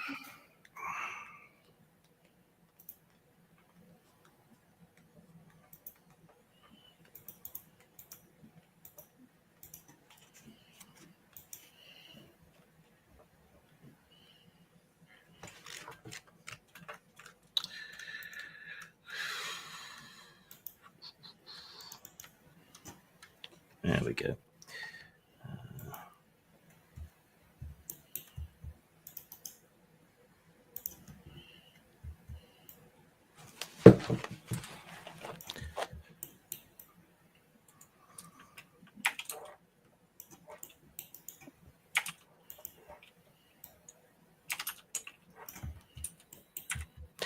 That will cost you 2,500 GPs. Well, I've only got 2,100. Will you take that? You got anything else in trade? I can make you some really, really good toast. Tell you what, because we're doing the hull plating for you and the reactor shielding, call it 2,100 and a round of toast for all my workers, and we'll call it even. Yep, sounds good to me. So it'll be 2,500 in total with the repairs. Yep. Okay. So I'll get the stats off you for the ship later because we can copy and paste in Discord and stuff. Yeah. You're close to building a network of addicts for your toast. Yeah, and anyone who's eating my toast needs to make a save to see if they get addicted. All right, that works. Now, someone suggested buying a medical droid. Yeah, medical droid and install, if possible, if there is room, medical bay in the ship. You did get a medical bay, so it's just the robot that you would need. Okay. You can lease a medical robot for 10 GPs a day, or you can buy one outright for 100 GPs. Then we both done. Fresh from the factory, if possible, not a second-hand or a third-hand model. Well, round here, you're only going to get second-hand models.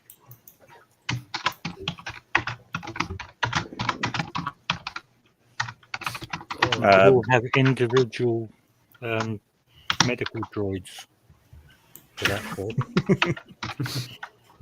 These are extremely basic models. So they are nurses. They are not even surgeons. Well, they've got reasonable high medical skills. Defense 12, 1 hit dice, saves of 6, and the medical skill is at level 3. Well, better than nothing then. Yeah. I will The purchase robot one of these dealer. models. the robot dealer takes you over to a pair of robots. One of them is a rather intimidating-looking cylinder with a bunch of robot arms with various manipulators and cutting implements on it. The other one is a softer, rounded, like, bright polished white, vaguely feminine-looking form. I point to the cylinder. I want that Trundle. one. It trundles forward on its little tracks and boops at you, and then a voice comes out of its voice box.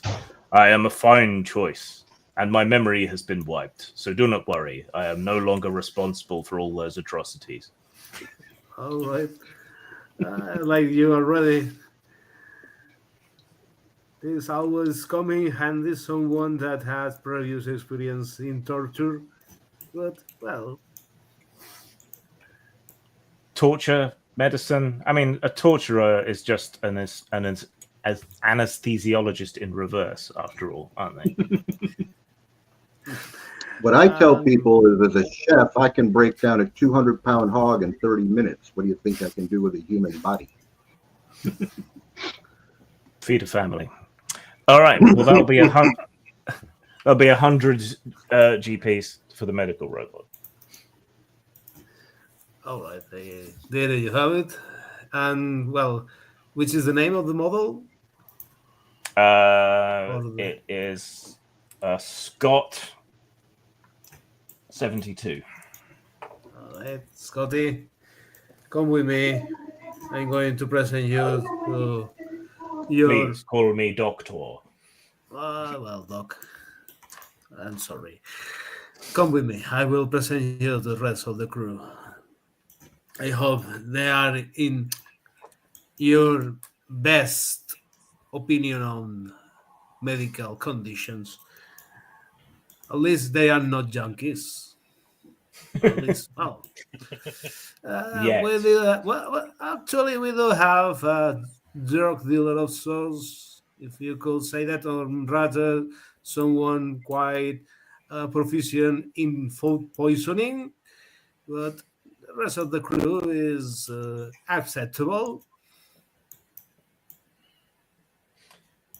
All right. What else does anyone want to buy? I put armor in the Wait. chat. What I'm getting. Okay.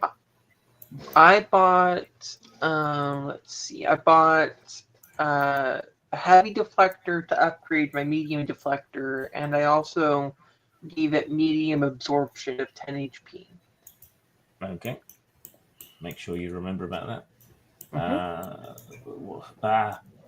Wall I of need text in body. the private chat. What'd you say?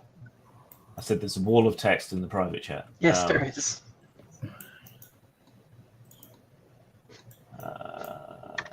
Okay. Yes, Alma, you can get that armor built, no problem.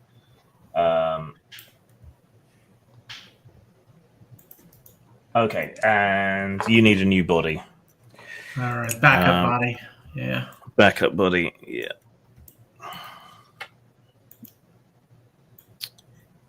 I'm not sure how much to charge you for that. I need someone to roll a dice, though, a 6-sided dice. Why? 2. Okay. A 2? Yeah. I'd like it to look like Al Jorgensen from Ministry, please. Granted. You just go death clock. It's an explosion.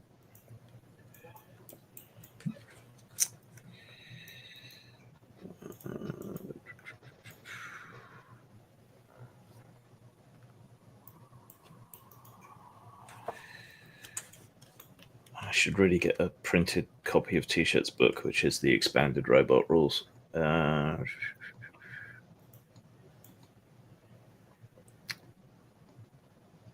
Anyone can buy a robotic servant.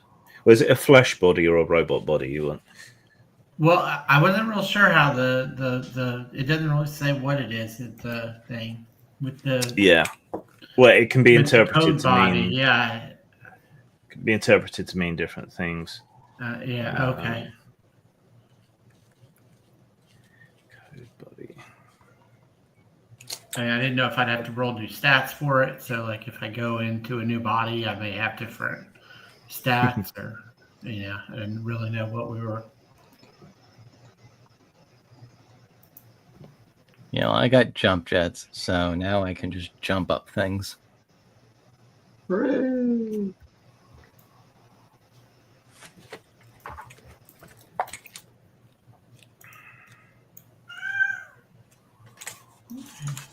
I'll probably also be helpful Oh, in zero no. G.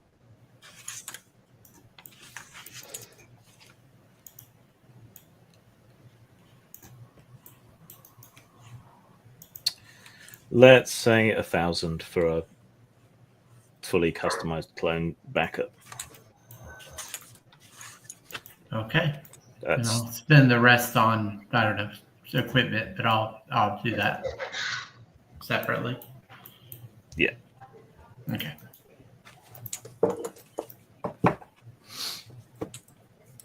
all right. Is there anything else anyone needs to check with me that they're buying? Yes.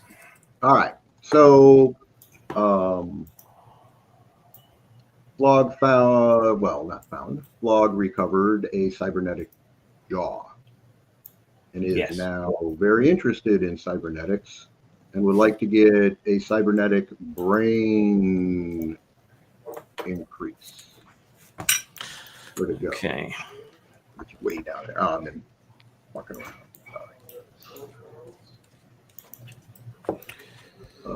Cybernetics. Yeah.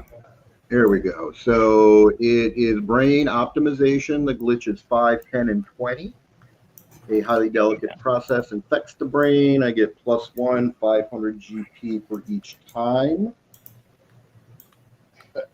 And I'd like to take it twice. Okay. Hang on. Cybernetics. 95. Oh, it's 98 in the book. Okay.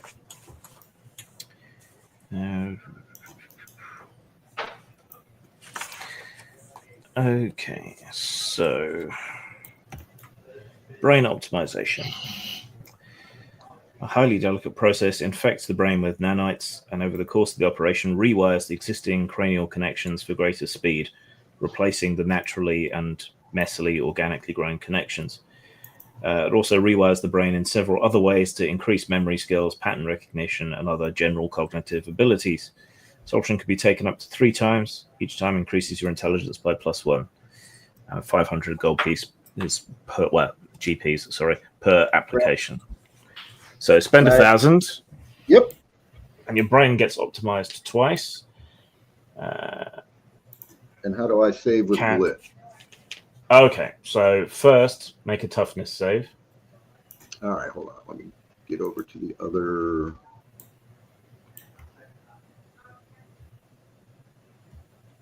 Sorry, viewers, if this is boring. Shopping trips always are, but yeah, I know, but it's important because anything they don't spend gets spent on ale and whores. So, oh yeah, geez, like I hate doing that.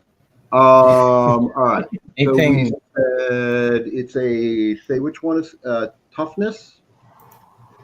Toughness and will. You have to make both saves.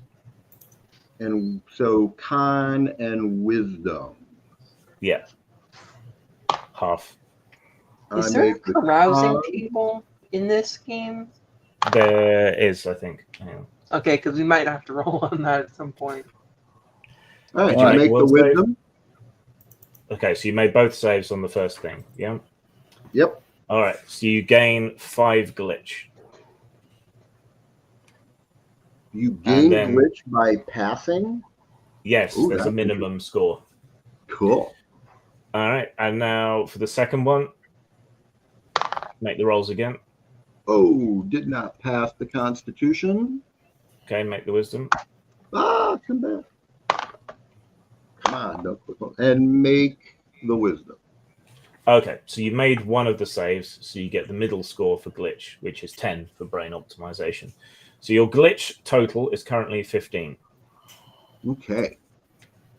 Now roll a d8 because you have over 10 glitch.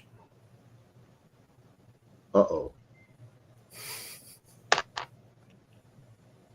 2. 2. Right. The operations on your brain may have Yeah. boosted your intelligence, but they have affected your manual dexterity. Lose 1 point of dexterity. You have tremors and a loss of fine motor control as a result of your brain operations. Oh, there it is. The ability loss, roll 1d8. Look at that. Yeah. Good thing I didn't fucking fuck up what I just got. So -1 dex, +2 intelligence. That's not a Okay. bad trade-off. No. Now, what about psychological problems? How do those begin to roll in related to grit? Okay, so that is one of the other things that can happen. So if you'd rolled an 8, you'd start to develop psychological problems. Stage 1, you would develop mild body dysmorphia. You would become obsessed with your implants and the dehumanizing effect that they have. You might be touchy about your cybernetics, you might try to hide them, or you might be ostentatious about them and constantly polish and tinker with them. You may try to compensate for what you see as any deficiency caused by your cybernetics through addiction, promiscuity, and other coping mechanisms. Excellent. Oh, and if you need help next, I mean, Alma has it was +6 to first impression, so Nice. Did you go by being addicted to toast? Might as well face it, you're addicted to toast. Do you have toast implants? All right. And then, what was I going to do with that last? You could get a toaster implant. This is true. Jim, I got a question. Graham, I got a question. If I already had a backup pistol, if I wanted to just add armor defeating and something else to it, can I do that, or just have to buy a whole new weapon? You could buy armor piercing rounds for it, so that's something you could do. What was the other thing you wanted to add to it? What was I looking at? Sorry, I moved on because I was looking at other stuff.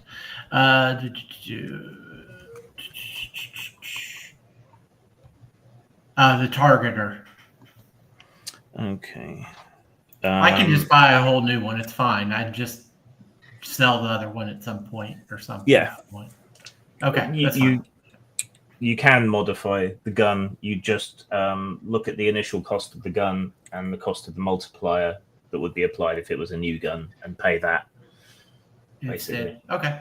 Yeah, great. but it might be easier for you mathematically to just generate a whole new gun. It's not like you're short of money, so.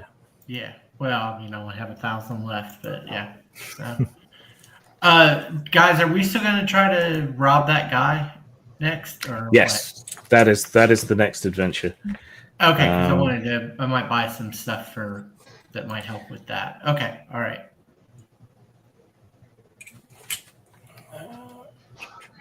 One sec. Oh, I need to buy more mill rats because I probably finished quite a few of them on the trip back and forth from that planet.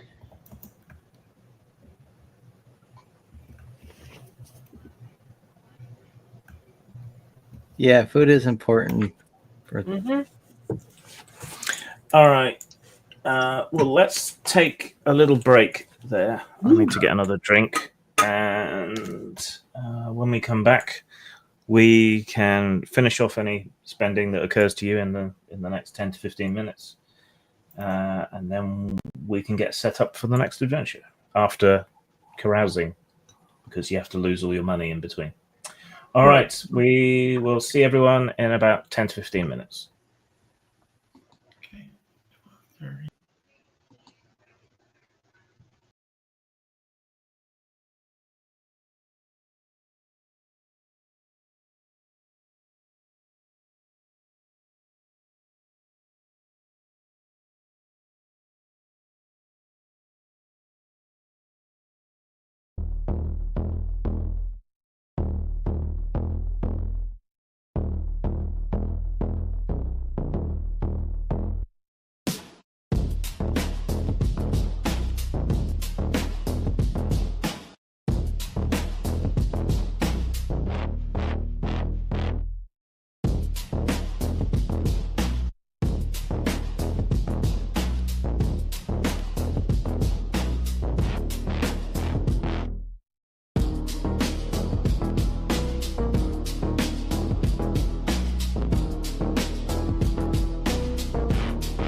Welcome back. Is everyone back? Yay! Yep. Welcome back, Commander. Got some interesting spam on the kick feed. Yes, Yeah. I banned that. I I mean, crack for $50. I'm yeah, tempted. I know. Bargain. Why are there always hot milfs in the area, and why are they always interested in see me? They love me. Because you got a MILF magnet? Mm-hmm. Because there's hot I milfs gotta everywhere. finish they're up like my rats. shopping question real quick. Okay. How do I put like a deflector force field on my trained animal? And what does that do if I'm mounted? So if I put a absorb damage on Tangle, Yeah. and I'm sitting on Tangle, how does that interact with my defense? Do you have a personal force field as well? Yes. Right. Then whichever one is highest would apply to you, but only that one while you were mounted. Plus, he's big. So I was gonna. No, he's not big. He's only 4 foot at the. I'm 1 foot tall. He's bigger than you. All right, so a regular deflector would work. Oh, I see what you're saying. Yeah, comparison. Yeah. It's like I was riding a normal human was riding a horse or a dog. Yes. Okay. So you want to get him a deflector shield? Well, so I have a deflector. I wanted to get it a damage absorption. Okay. And those don't interact as I understand it. No.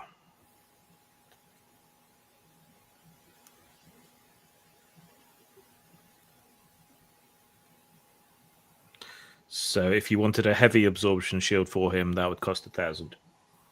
Correct.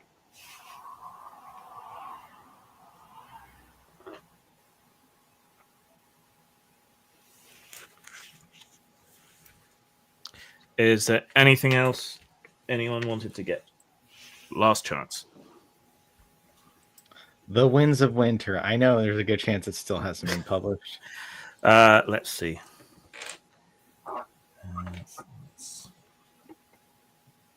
No, it has not yet been published in whatever period in the future this is.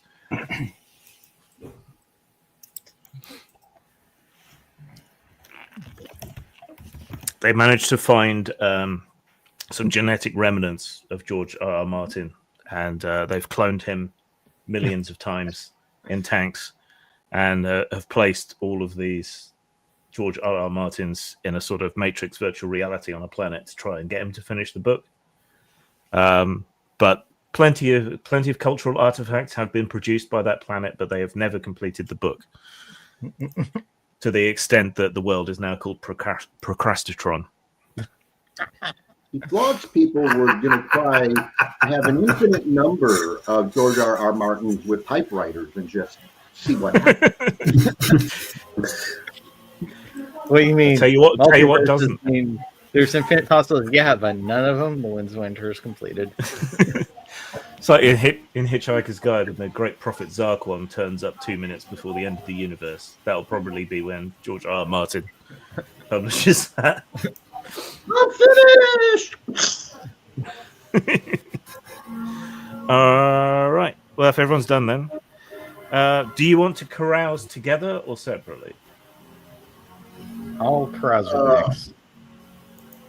I will do separately and pray that no one recognizes Sappho. I mean, My I can carousing take on is whatever going form. on archaeological expeditions in my own mind. Well, we will see what happens because it's random. All right. Almo, roll a D100. D100. D100. I gotta make a D100. 17. 17. And roll a d4. 1.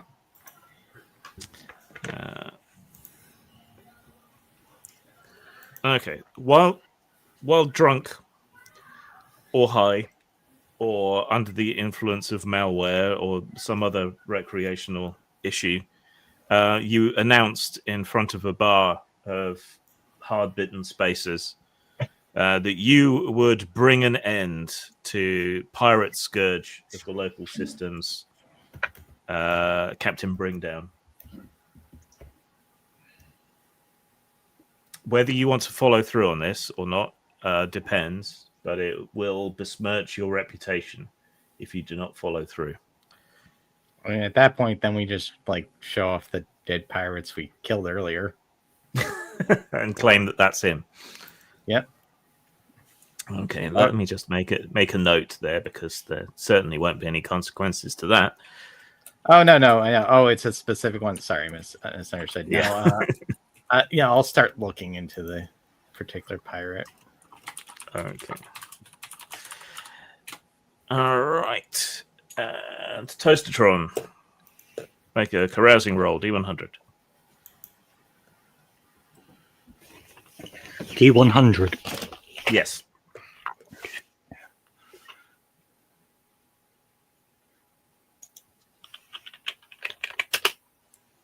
$25.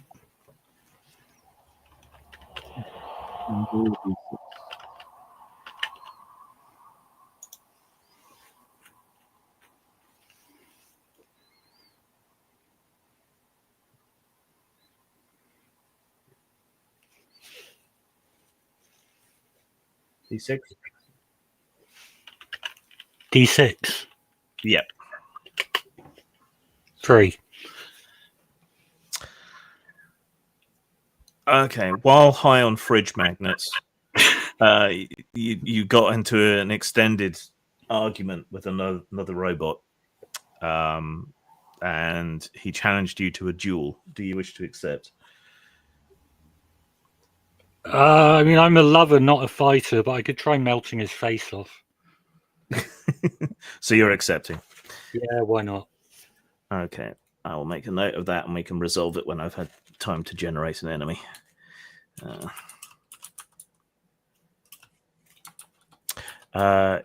He's an artificially intelligent panini press. Oh, yeah, fuck him. All right. Jim, make a roll. D100. 82. 82. Roll D6. 6. Okay. You spilled a tray of drinks over a local thug, but thanks to the reputation of the rest of your crew and their success and your association with Grivenko, he doesn't immediately pound the hell out of you, but he may hold a grudge.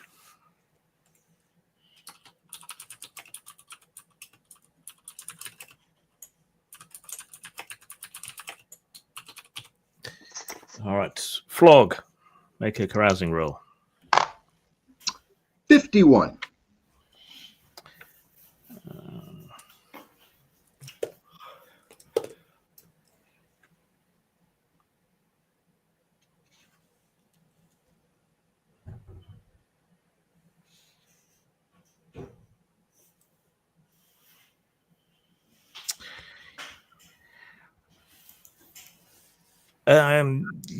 You wear a pressure suit at all times, don't you?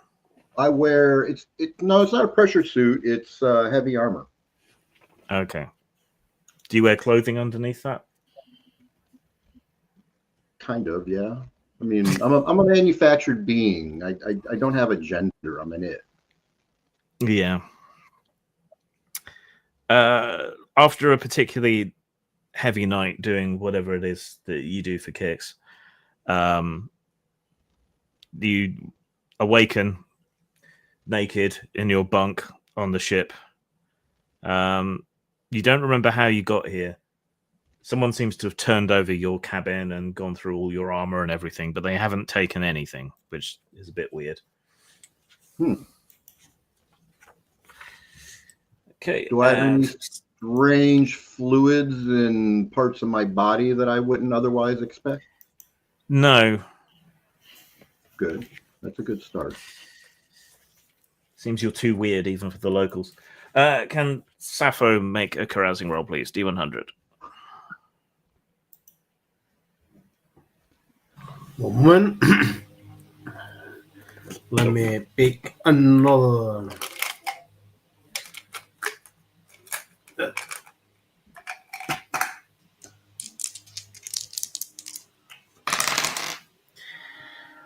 $98. 98. Roll twice, you party animal. Twice. Yes. My goodness. 63. Okay. And again.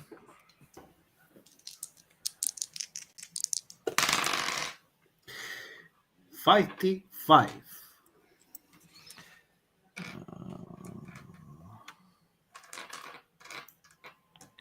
And roll a d12. All right. 7. Okay.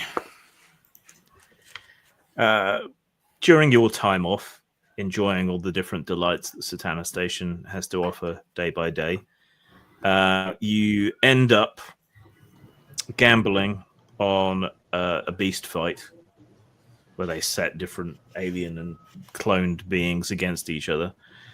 You bet a huge amount of money. Roll a d6. All right. Oh, 6. And roll a d6 again. 3. Okay. You had a very successful run of bets at the beast fights. You can start next session with an additional 300 GPs. Oh, sweet.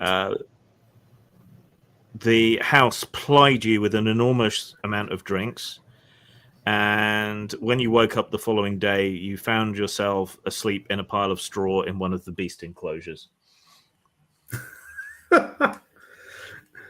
Those recall me that moment in Snatch in the Guy Ritchie movie with Benicio del Toro character. Which one? Okay. Do I roll now? Yes, your turn. Okay. Let's see. What do I get? 46. Okay. Roll d12. Okay.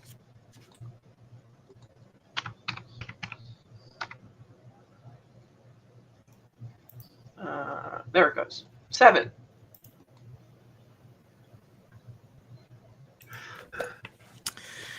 All right. You get absolutely shit-faced. And when you awaken, you find yourself in the station's recycling center. Amongst the pipes and the tanks where algae and nanites and so on are cleaning the waste from a dozen different species. So this is what passes for the gutter, you suppose. You're not entirely sure how you ended up here, but you're surrounded by empty cans and have a crashing headache. All right. Now, during that downtime, Flog has also been nosing around to find out about the current status of that alien crown, that exotech crown. So...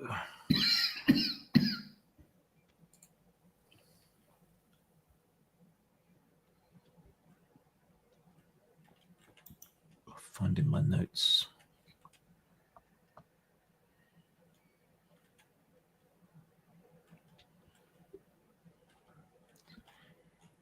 right.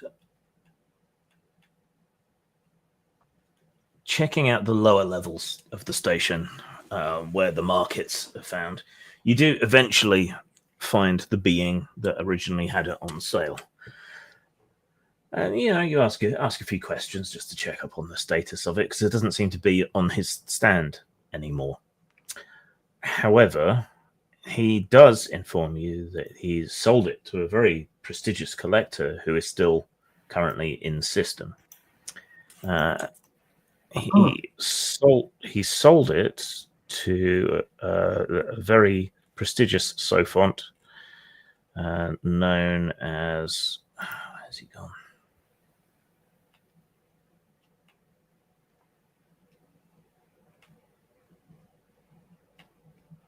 Gosh dang it.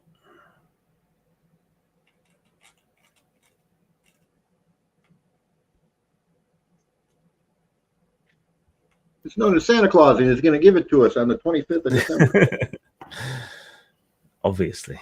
God damn it. Where's it gone? I need to get this right.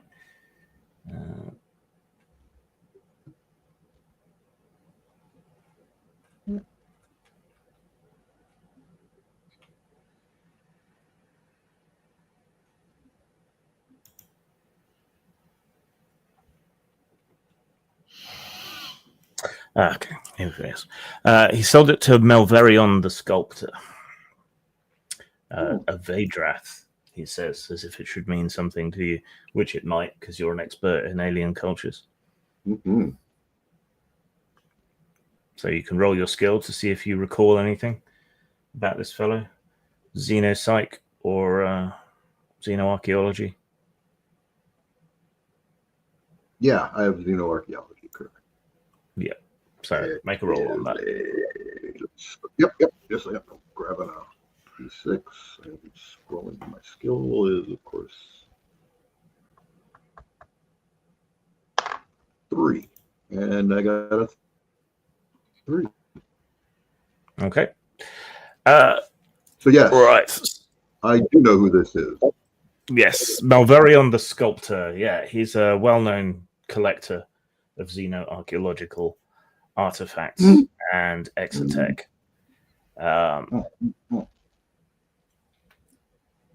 He is a member of the Vadrath, which is not an elder race, but maybe a middle-aged race.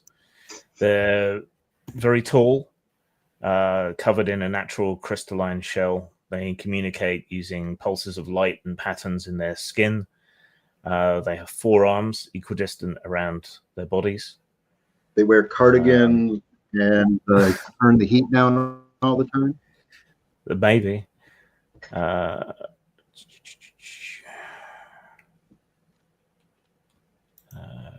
they were middle-aged. They're semi-silicon beings, their flesh being a lattice of crystal, bone, and a kind of organic glass. They sculpt their own bodies, so heavily into their biotech and cybernetics, carving, etching, embedding pigments, even altering their limbs and appearance as if they were sculptures themselves. Vadrath reproduce very slowly, so they've never been hugely influential on galactic society. They tend to be quite insular and singular. The Vadrath are said to value aesthetics above even survival, often perishing for the sake of masterworks of self-mutilation and artistry. So somewhat masochistic. Where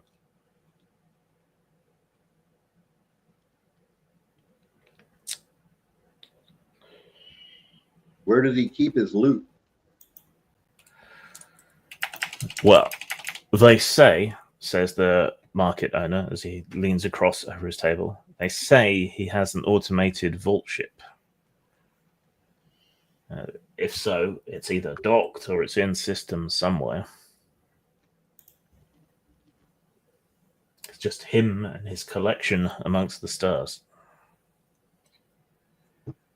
Sounds delightful.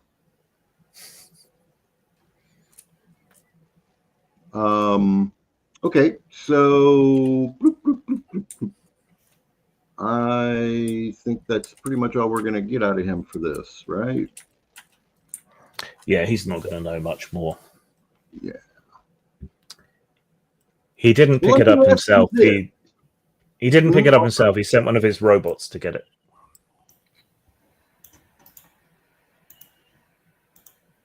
Oh. But he How paid did me a you handsome come in sum. contact with him, and how was the?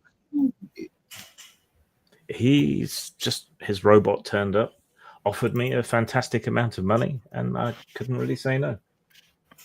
But how did you know it was his robot? There was no mistaking it, and he did tell me who his master was. I suppose he could have been lying, but I don't think so. So you were contacted. How did you let them know when it was time to come pick up the thing? What was the mode of communication? The robot just arrived. Wow. Somehow he must have heard about it or detected it. The Vadrath do have technology beyond the rest of us. Yes, I know. That's why I'm here. Okay. If you wanted to get in touch with this person, how would you? Well, I assume he's still in system. I haven't heard that he's left. His robots are still occasionally seen around the station doing things for him, I presume. You could talk to one of them or try the station's communication systems. Satana will know whether he's still in system or not. Oh, of course. I'm not used to that yet. Okay. Awesome. Thank you. Anything else looking around? No, I have no money left. It doesn't matter. Yes, it is customary to provide a gratuity in exchange for information. All those little weird doodads and bits and pieces that I swiped before, I'm just going to rummage around and give him a couple of those. Okay, you hand him a couple of widgets and he seems pleased enough with that.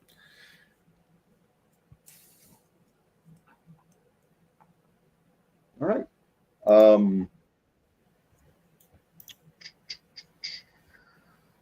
I guess we need to reconvene. So I'm going to go find Jim. Okay. Roll a D100. Uh-oh. Shit, I just put that away. Am I going to go carousing with Jim again? 59. 59. It's like a 69, but not quite. Completely platonic. Yes.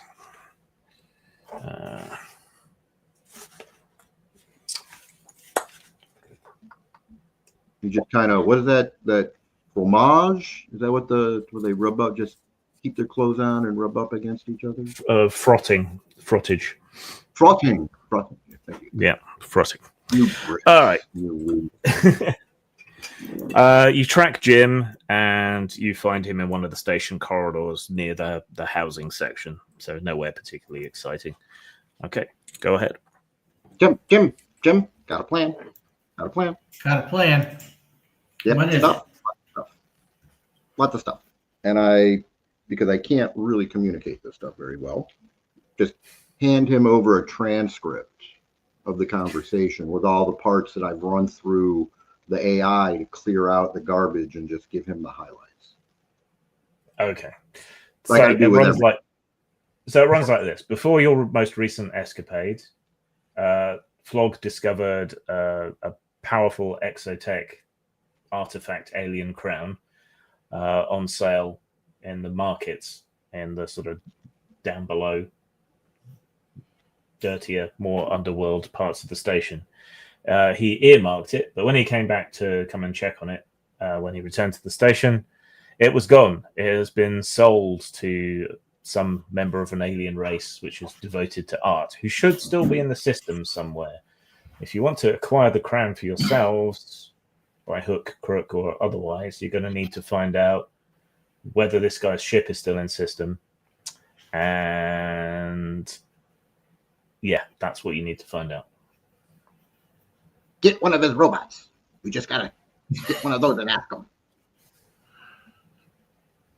Okay. Or make 'em. Well, I mean, I think we should take the information to the rest of the group, and then let's see what they think as well.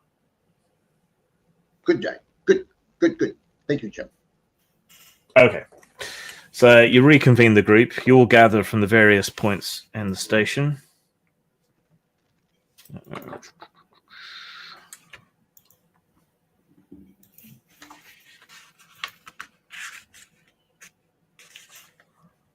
Guys, I may have promised we'd kill some pirates.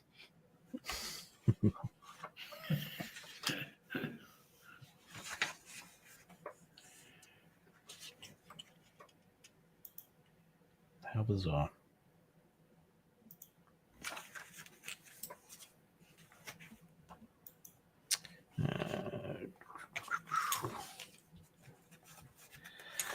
Okay, so you gather at a different bar. The bar you have been frequenting is called Hell. This one's called Heaven. And what the hell is this place doing here? It's a pod like any other, but the airlock and the walls are covered in a pearlescent sheen. Even the air seems perfumed, and it's like light suffuses the place coming from every panel. This is a scumfuck space station on the edge of the civilized universe, full of pirates, mercenaries, thieves, and whores.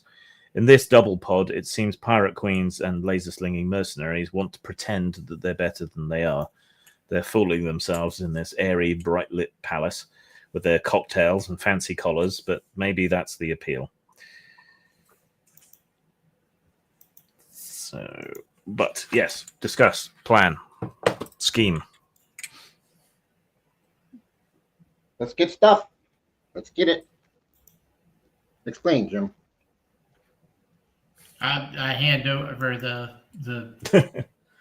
yeah. I mean, yeah, transcript, and everybody read. I mean, yeah. Everyone heard it. I don't think I need to recap. Right. Guys, we might need to kill some pirates. I might have said something. But no, we get the thing. First, on the way, after, before. Do it. Plan. Make one.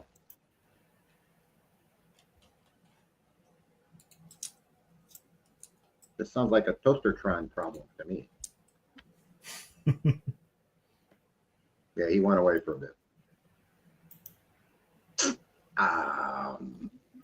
He's thinking about toast. Yeah, I mean this is a heist. How do we do a heist, man? Go up and with flashback steal it. mechanics.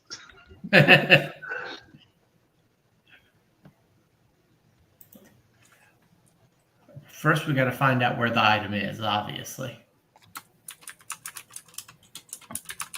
And how long So do it's we have to kill these pirates?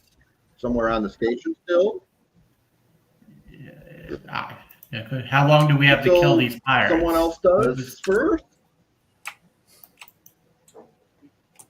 Didn't really give it a time limit, so there's that at least.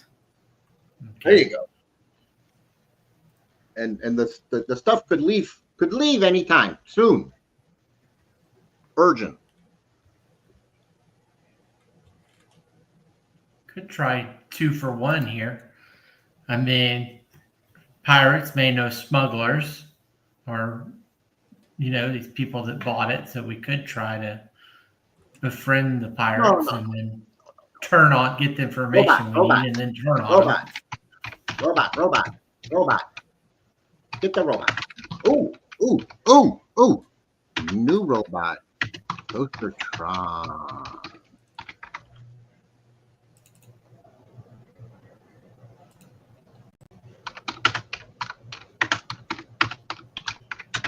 He's not chatting. He's away. He stepped away at 6:04. Okay.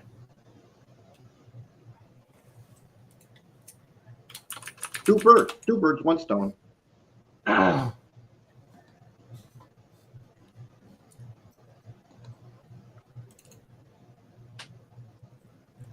Sorry, I'm just looking for something here. Cool.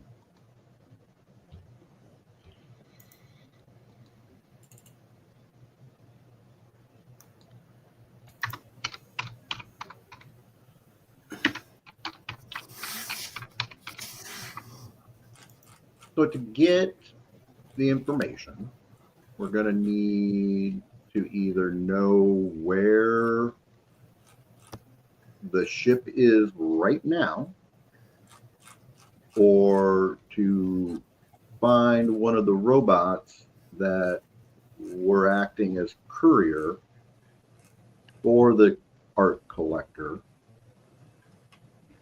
and we can snatch it. You know, And we put could do on like in that improved body. film, in this thing.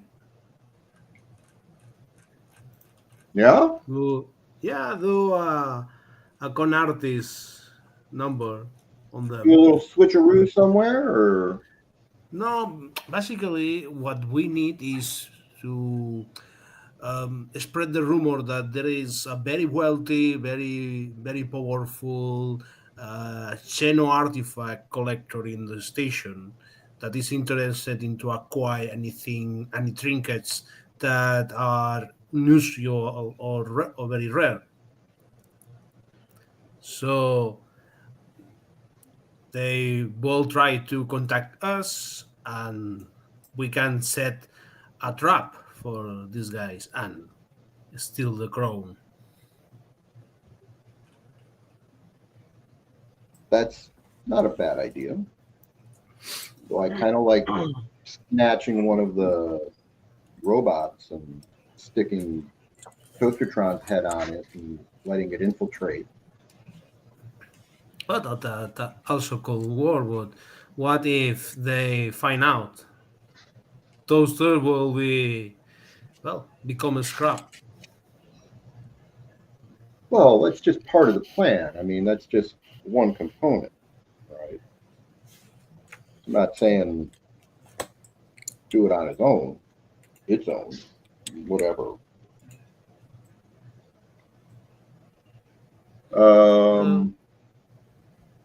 Do you understand what's happening here, Toastertron? What we're talking about, you?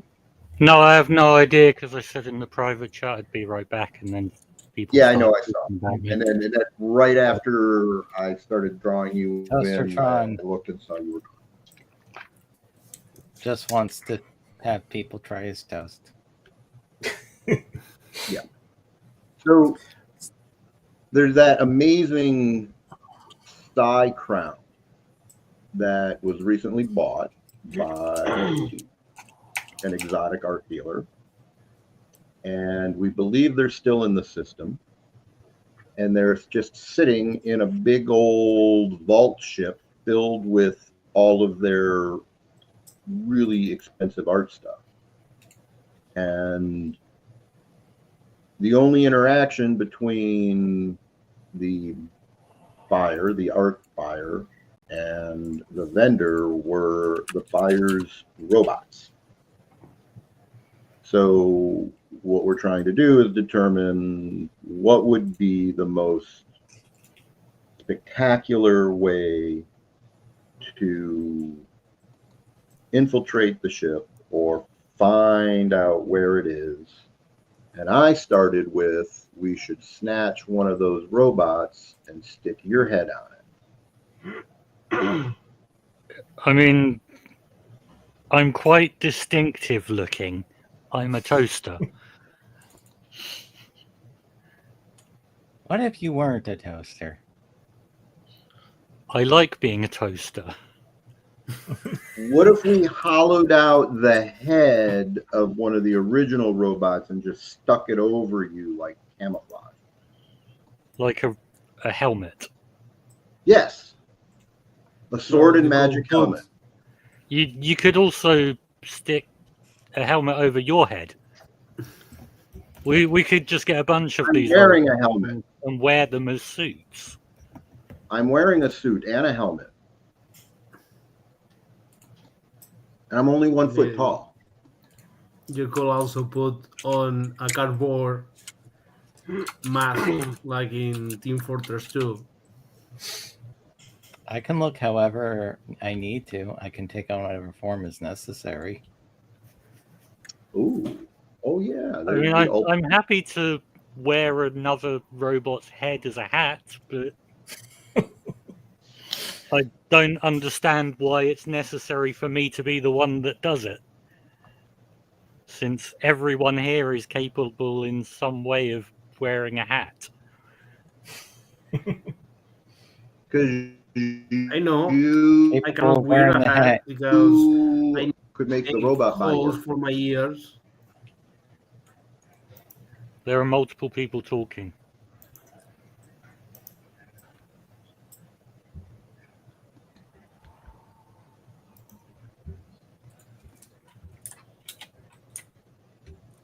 I think it's that you're a robot. I'm a toaster. I just happen to be duct taped to a robot body. You could duct tape me as a toaster to another robot body, but I remain a toaster that looks like a toaster.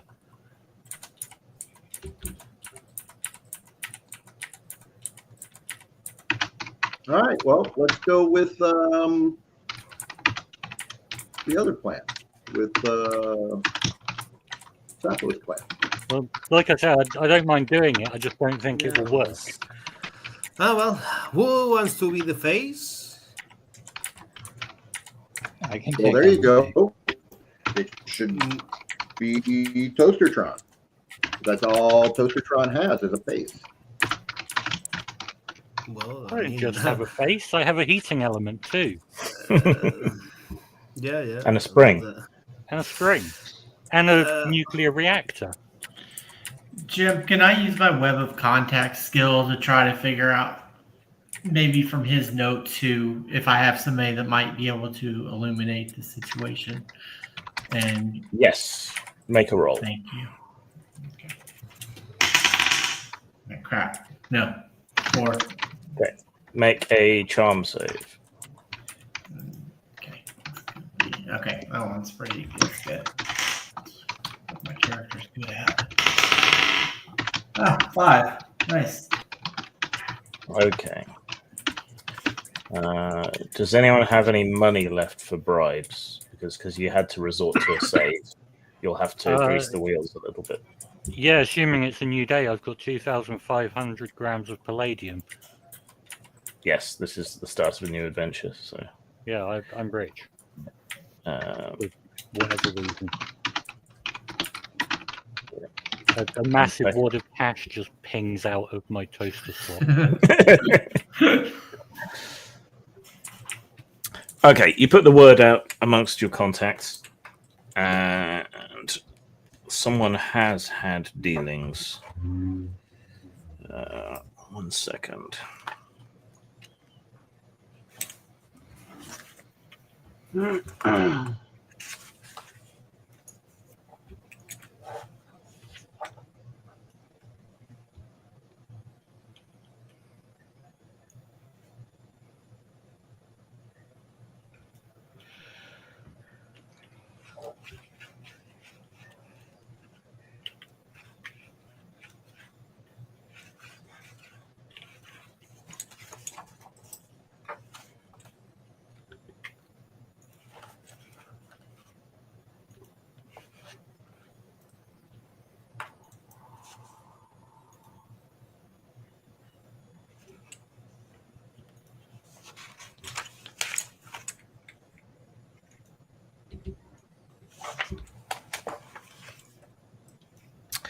Okay.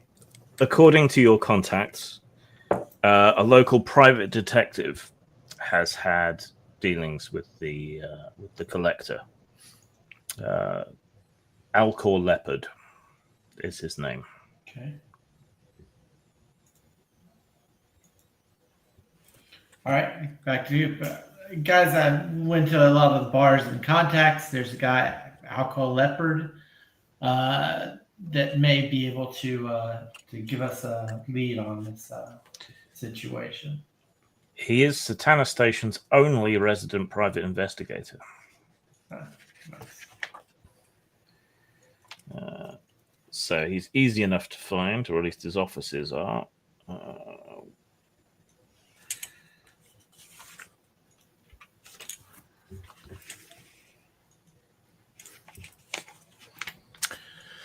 All right, you make your way down to Alcor Leopard's pod in the station. The corridors around his office are quite clean and people are behaving themselves, so he must be quite effective at intimidating the locals. Once you get past his secretary, you're brought in to meet him. He looks something like a gorilla crossed with a tapir crossed with an orca. He's a grey, wrinkly creature wearing an outsized fedora on top of his alien head. Draped over his shoulders as best as he can is a very large grey trench coat. And he huffs on a gigantic, stinking cigar the size of a baby's arm. He also reeks of cheap drink. His translator has a flat, robotic voice. Surprise. Greetings.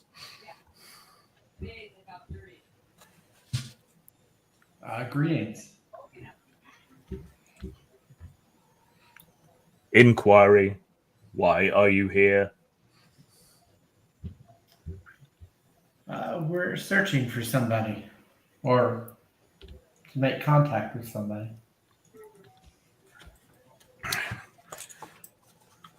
Wry amusement. Yes, that is typical.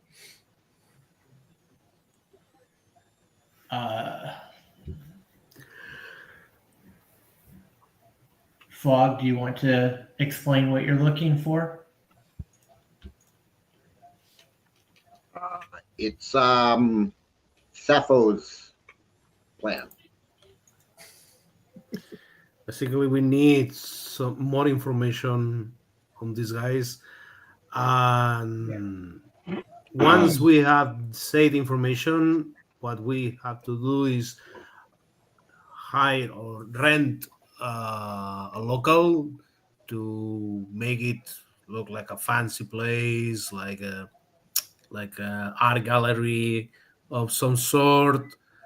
And well, someone among our crew must be the face, must be the person that talks to the dealer, so we can delay them, and when the war is off, steal the crown and get away with it. Of course, this means that we need to have something that they also desire. That is the reason we need more information about their particular interest in exo artifacts or Xeno art. Clarification. Who do you seek? I tell him his name. I can't remember. Benedict. Melvarion. Yeah. Started with a V. Recognition. I have had dealings with Melvarion. Inquiry. What are you paying? What are you charging? Take all the cash. Just take all the cash from Tron and give it to him. Humor. Ha, ha, ha. Clarification. You have a piece of toast.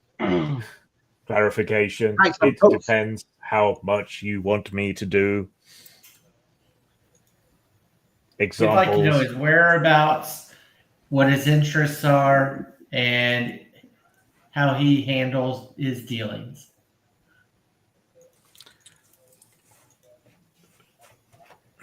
Affirmatory. Basic advice. 100 grams platinum. Toastertron? Yeah, 100 grams of platinum is like nothing. That's fine. Yeah. Okay. Does anybody else have some information that they'd like to get from him? Dossier. How I'll are we ask getting? How are you getting the information from him?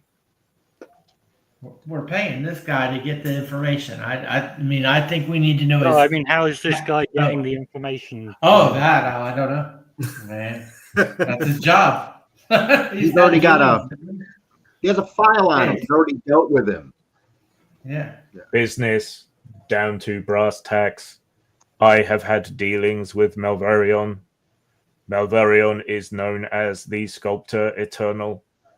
He owns a ship, the Splundig, a vault ship made by the Vox. He is art. He collects art. He has many interesting objects. He is a Vaydrath. He is still in system. He never docks with Satana. Rather, his vessel remains elsewhere in the system. However, I know where it is or was and can give you the coordinates for a small additional fee. If you require assistance with your fake gallery, I know his taste, and perhaps I can arrange something for you using the bar Heaven as a fake gallery. Yeah, how much? For everything.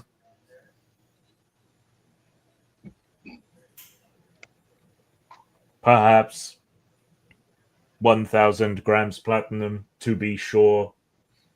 Are you going to be going and paying him a visit before we're likely to get there? I will extend an invitation. He almost never interacts personally. No, I was just wondering if you are going to see him, whether you're able to nick a bit of his art and we can put it in our gallery. Amusement. Ha ha ha ha. I am sure he would smell what is the human expression? Rat, if that were the case. Oh, I thought the expression was fart. Perhaps. Yes, he might smell a fart. Unsure. Fart, rat, fart, rat. Only one letter different. Different order. Within the same categories of human letters and words, yeah, they're the same. Well, 1,000 grams of platinum seems reasonable. Any other services you can offer? Investigative, security, companionship, spying. Do you perhaps have an ex-spouse that needs spying upon? I don't have an ex-spouse. I'm a toaster. Inquiry. Do you have a current spouse that needs spying upon? No. I don't have needs in that way. I make toast. That is my function. If you need to watch me with my current mate, I might have to charge. Amusement and mild arousal. Ha ha ha.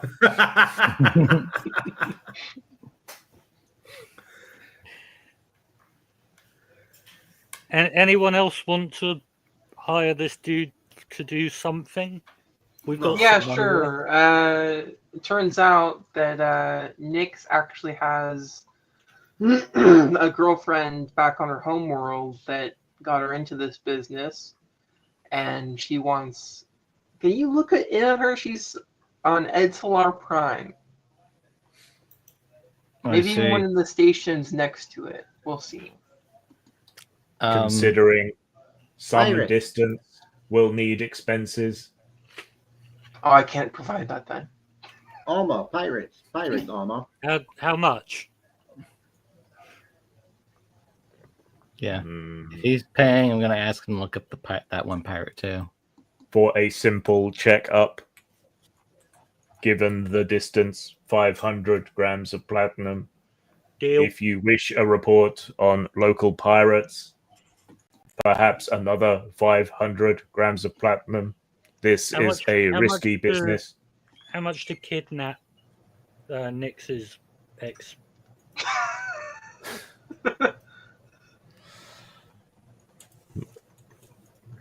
Mild irritation. I do not use the term kidnapping.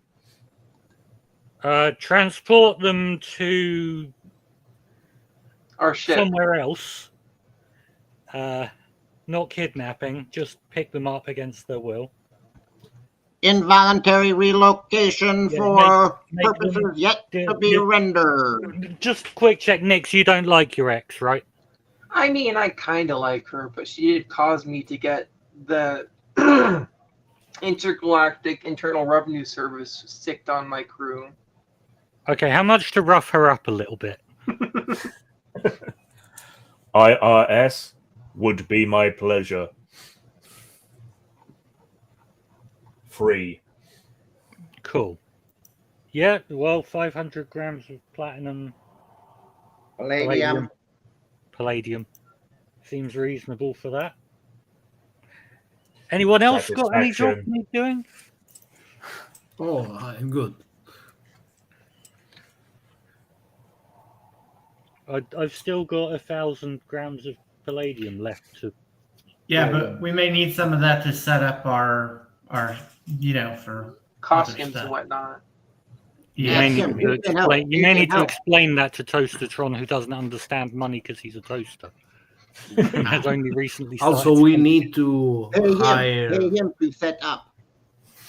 Apart from renting the bar and do the all the harnessing, we need to hire a forger because most likely this person will be interested in an exchange of the crown for something of equal value. Wait. Who cares about the single crown? He's got a whole ship full of stuff. We want to go to the ship. You want to? Well, we raid could the also ship. go kill these pirates and see what they might have, or trick them into stealing something for us and then kill them and Different then take care of stratas both of things. so they're completely different stratas of society. I think we Pirates focus. steal shit from everywhere.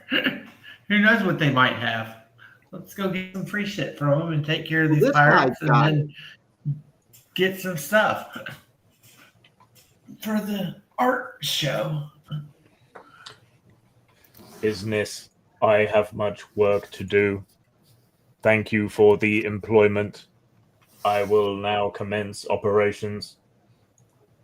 He pulls open the drawer on his desk and takes out a little round device, slips it into one of the interior pockets on his trench coat, and stomps out from around the desk, looking like a bald snuffleupagus. Right. Since you've come up with such an elaborate plan, I'm going to need some time to prepare for that. So I am afraid that means we'll probably have to call tonight to an end there for now. I Let me would just- recommend, because this is like a game where you can play criminals and whatnot, to have like some kind of narrativist kind of rule, like a light one, where like you have a pool of points or something that you can spend on minor alterations to a heist or something. Yeah. It would be So, like, similar you can to set the things up and whatnot. Yeah, Kinda it'd be like similar the to whole- the tactic skill. Yeah, like almost similar to Leverage, if you've seen that, Yeah. or like the Ocean's 11 series. Yeah, there's that Monte Cook Games thing about heists as well that has a similar thing where you can spend points for like a flashback. Oh, I prepared for that eventuality. So I We only know also of that then need a existing in the I only know of that existing in the Leverage RPG when that still existed, and also Blades in the Dark has that kind of rule as well. But I suggest we like alter something like that so that it's more grounded in the OSR kind of vibe. That's why I was suggesting like a pool of points, like plot points or something like that, that are optional. all right. I will plan as if T-shirt can't run next week. Well, hey, just in and this has been case. almost 3.5 hours. Yeah. Okay. Yeah, I mean, this is a long stretch for you. You haven't done one this long in a while. Yeah. So Yeah. it's a good time for a break. And Tabletopless went the full 4 hours. last Woo! night. So Did you make bank? We did all right. Oh, We I started spent our like all of my points. we started our Curse of Strahd campaign, which we're calling First of Strahd. Right, I saw. That's awesome. See the kind of hammer horror, campy, erotic sort of slide of things works quite well. And Because you can also you play on the double entendre of not only that thirst, but also the thirstiness of the entire Strahdism of people who are in that D&D echelon, right? Yeah. I mean, those are really thirsty people. Oh, They need a lot of attention. I thought you were gonna call it the thrust of Strahd. Thrust of Strahd. No, we called it Thirst of Strahd. But I've been watching a load of old hammer horror films and reading a lot of Christopher Lee, so I can give my narration a touch of the Christopher Lee and a touch of the Rocky Horror narrator, because it's 50 years of Rocky Horror as well this year. Oh, nice. That's awesome. It's been You know it's been fun. that Christopher Lee loved to play Scaramanga because he had this deformity of having an additional nipple, which conferred him incredible sexual prowess. No, so there you have it. One of the elements that you could include in this erotic campaign. Well, traditionally, witches had a third nipple for suckling their familiars, but we are wildly off. We are wildly off. Funny enough, though, real quick, as you meant. What mechanics did you hammer out? I haven't had to produce any new mechanics at all yet, but we shall see. I thought maybe you were going to use like your own version of Curse of Strahd or some kind of variation that you made up your own.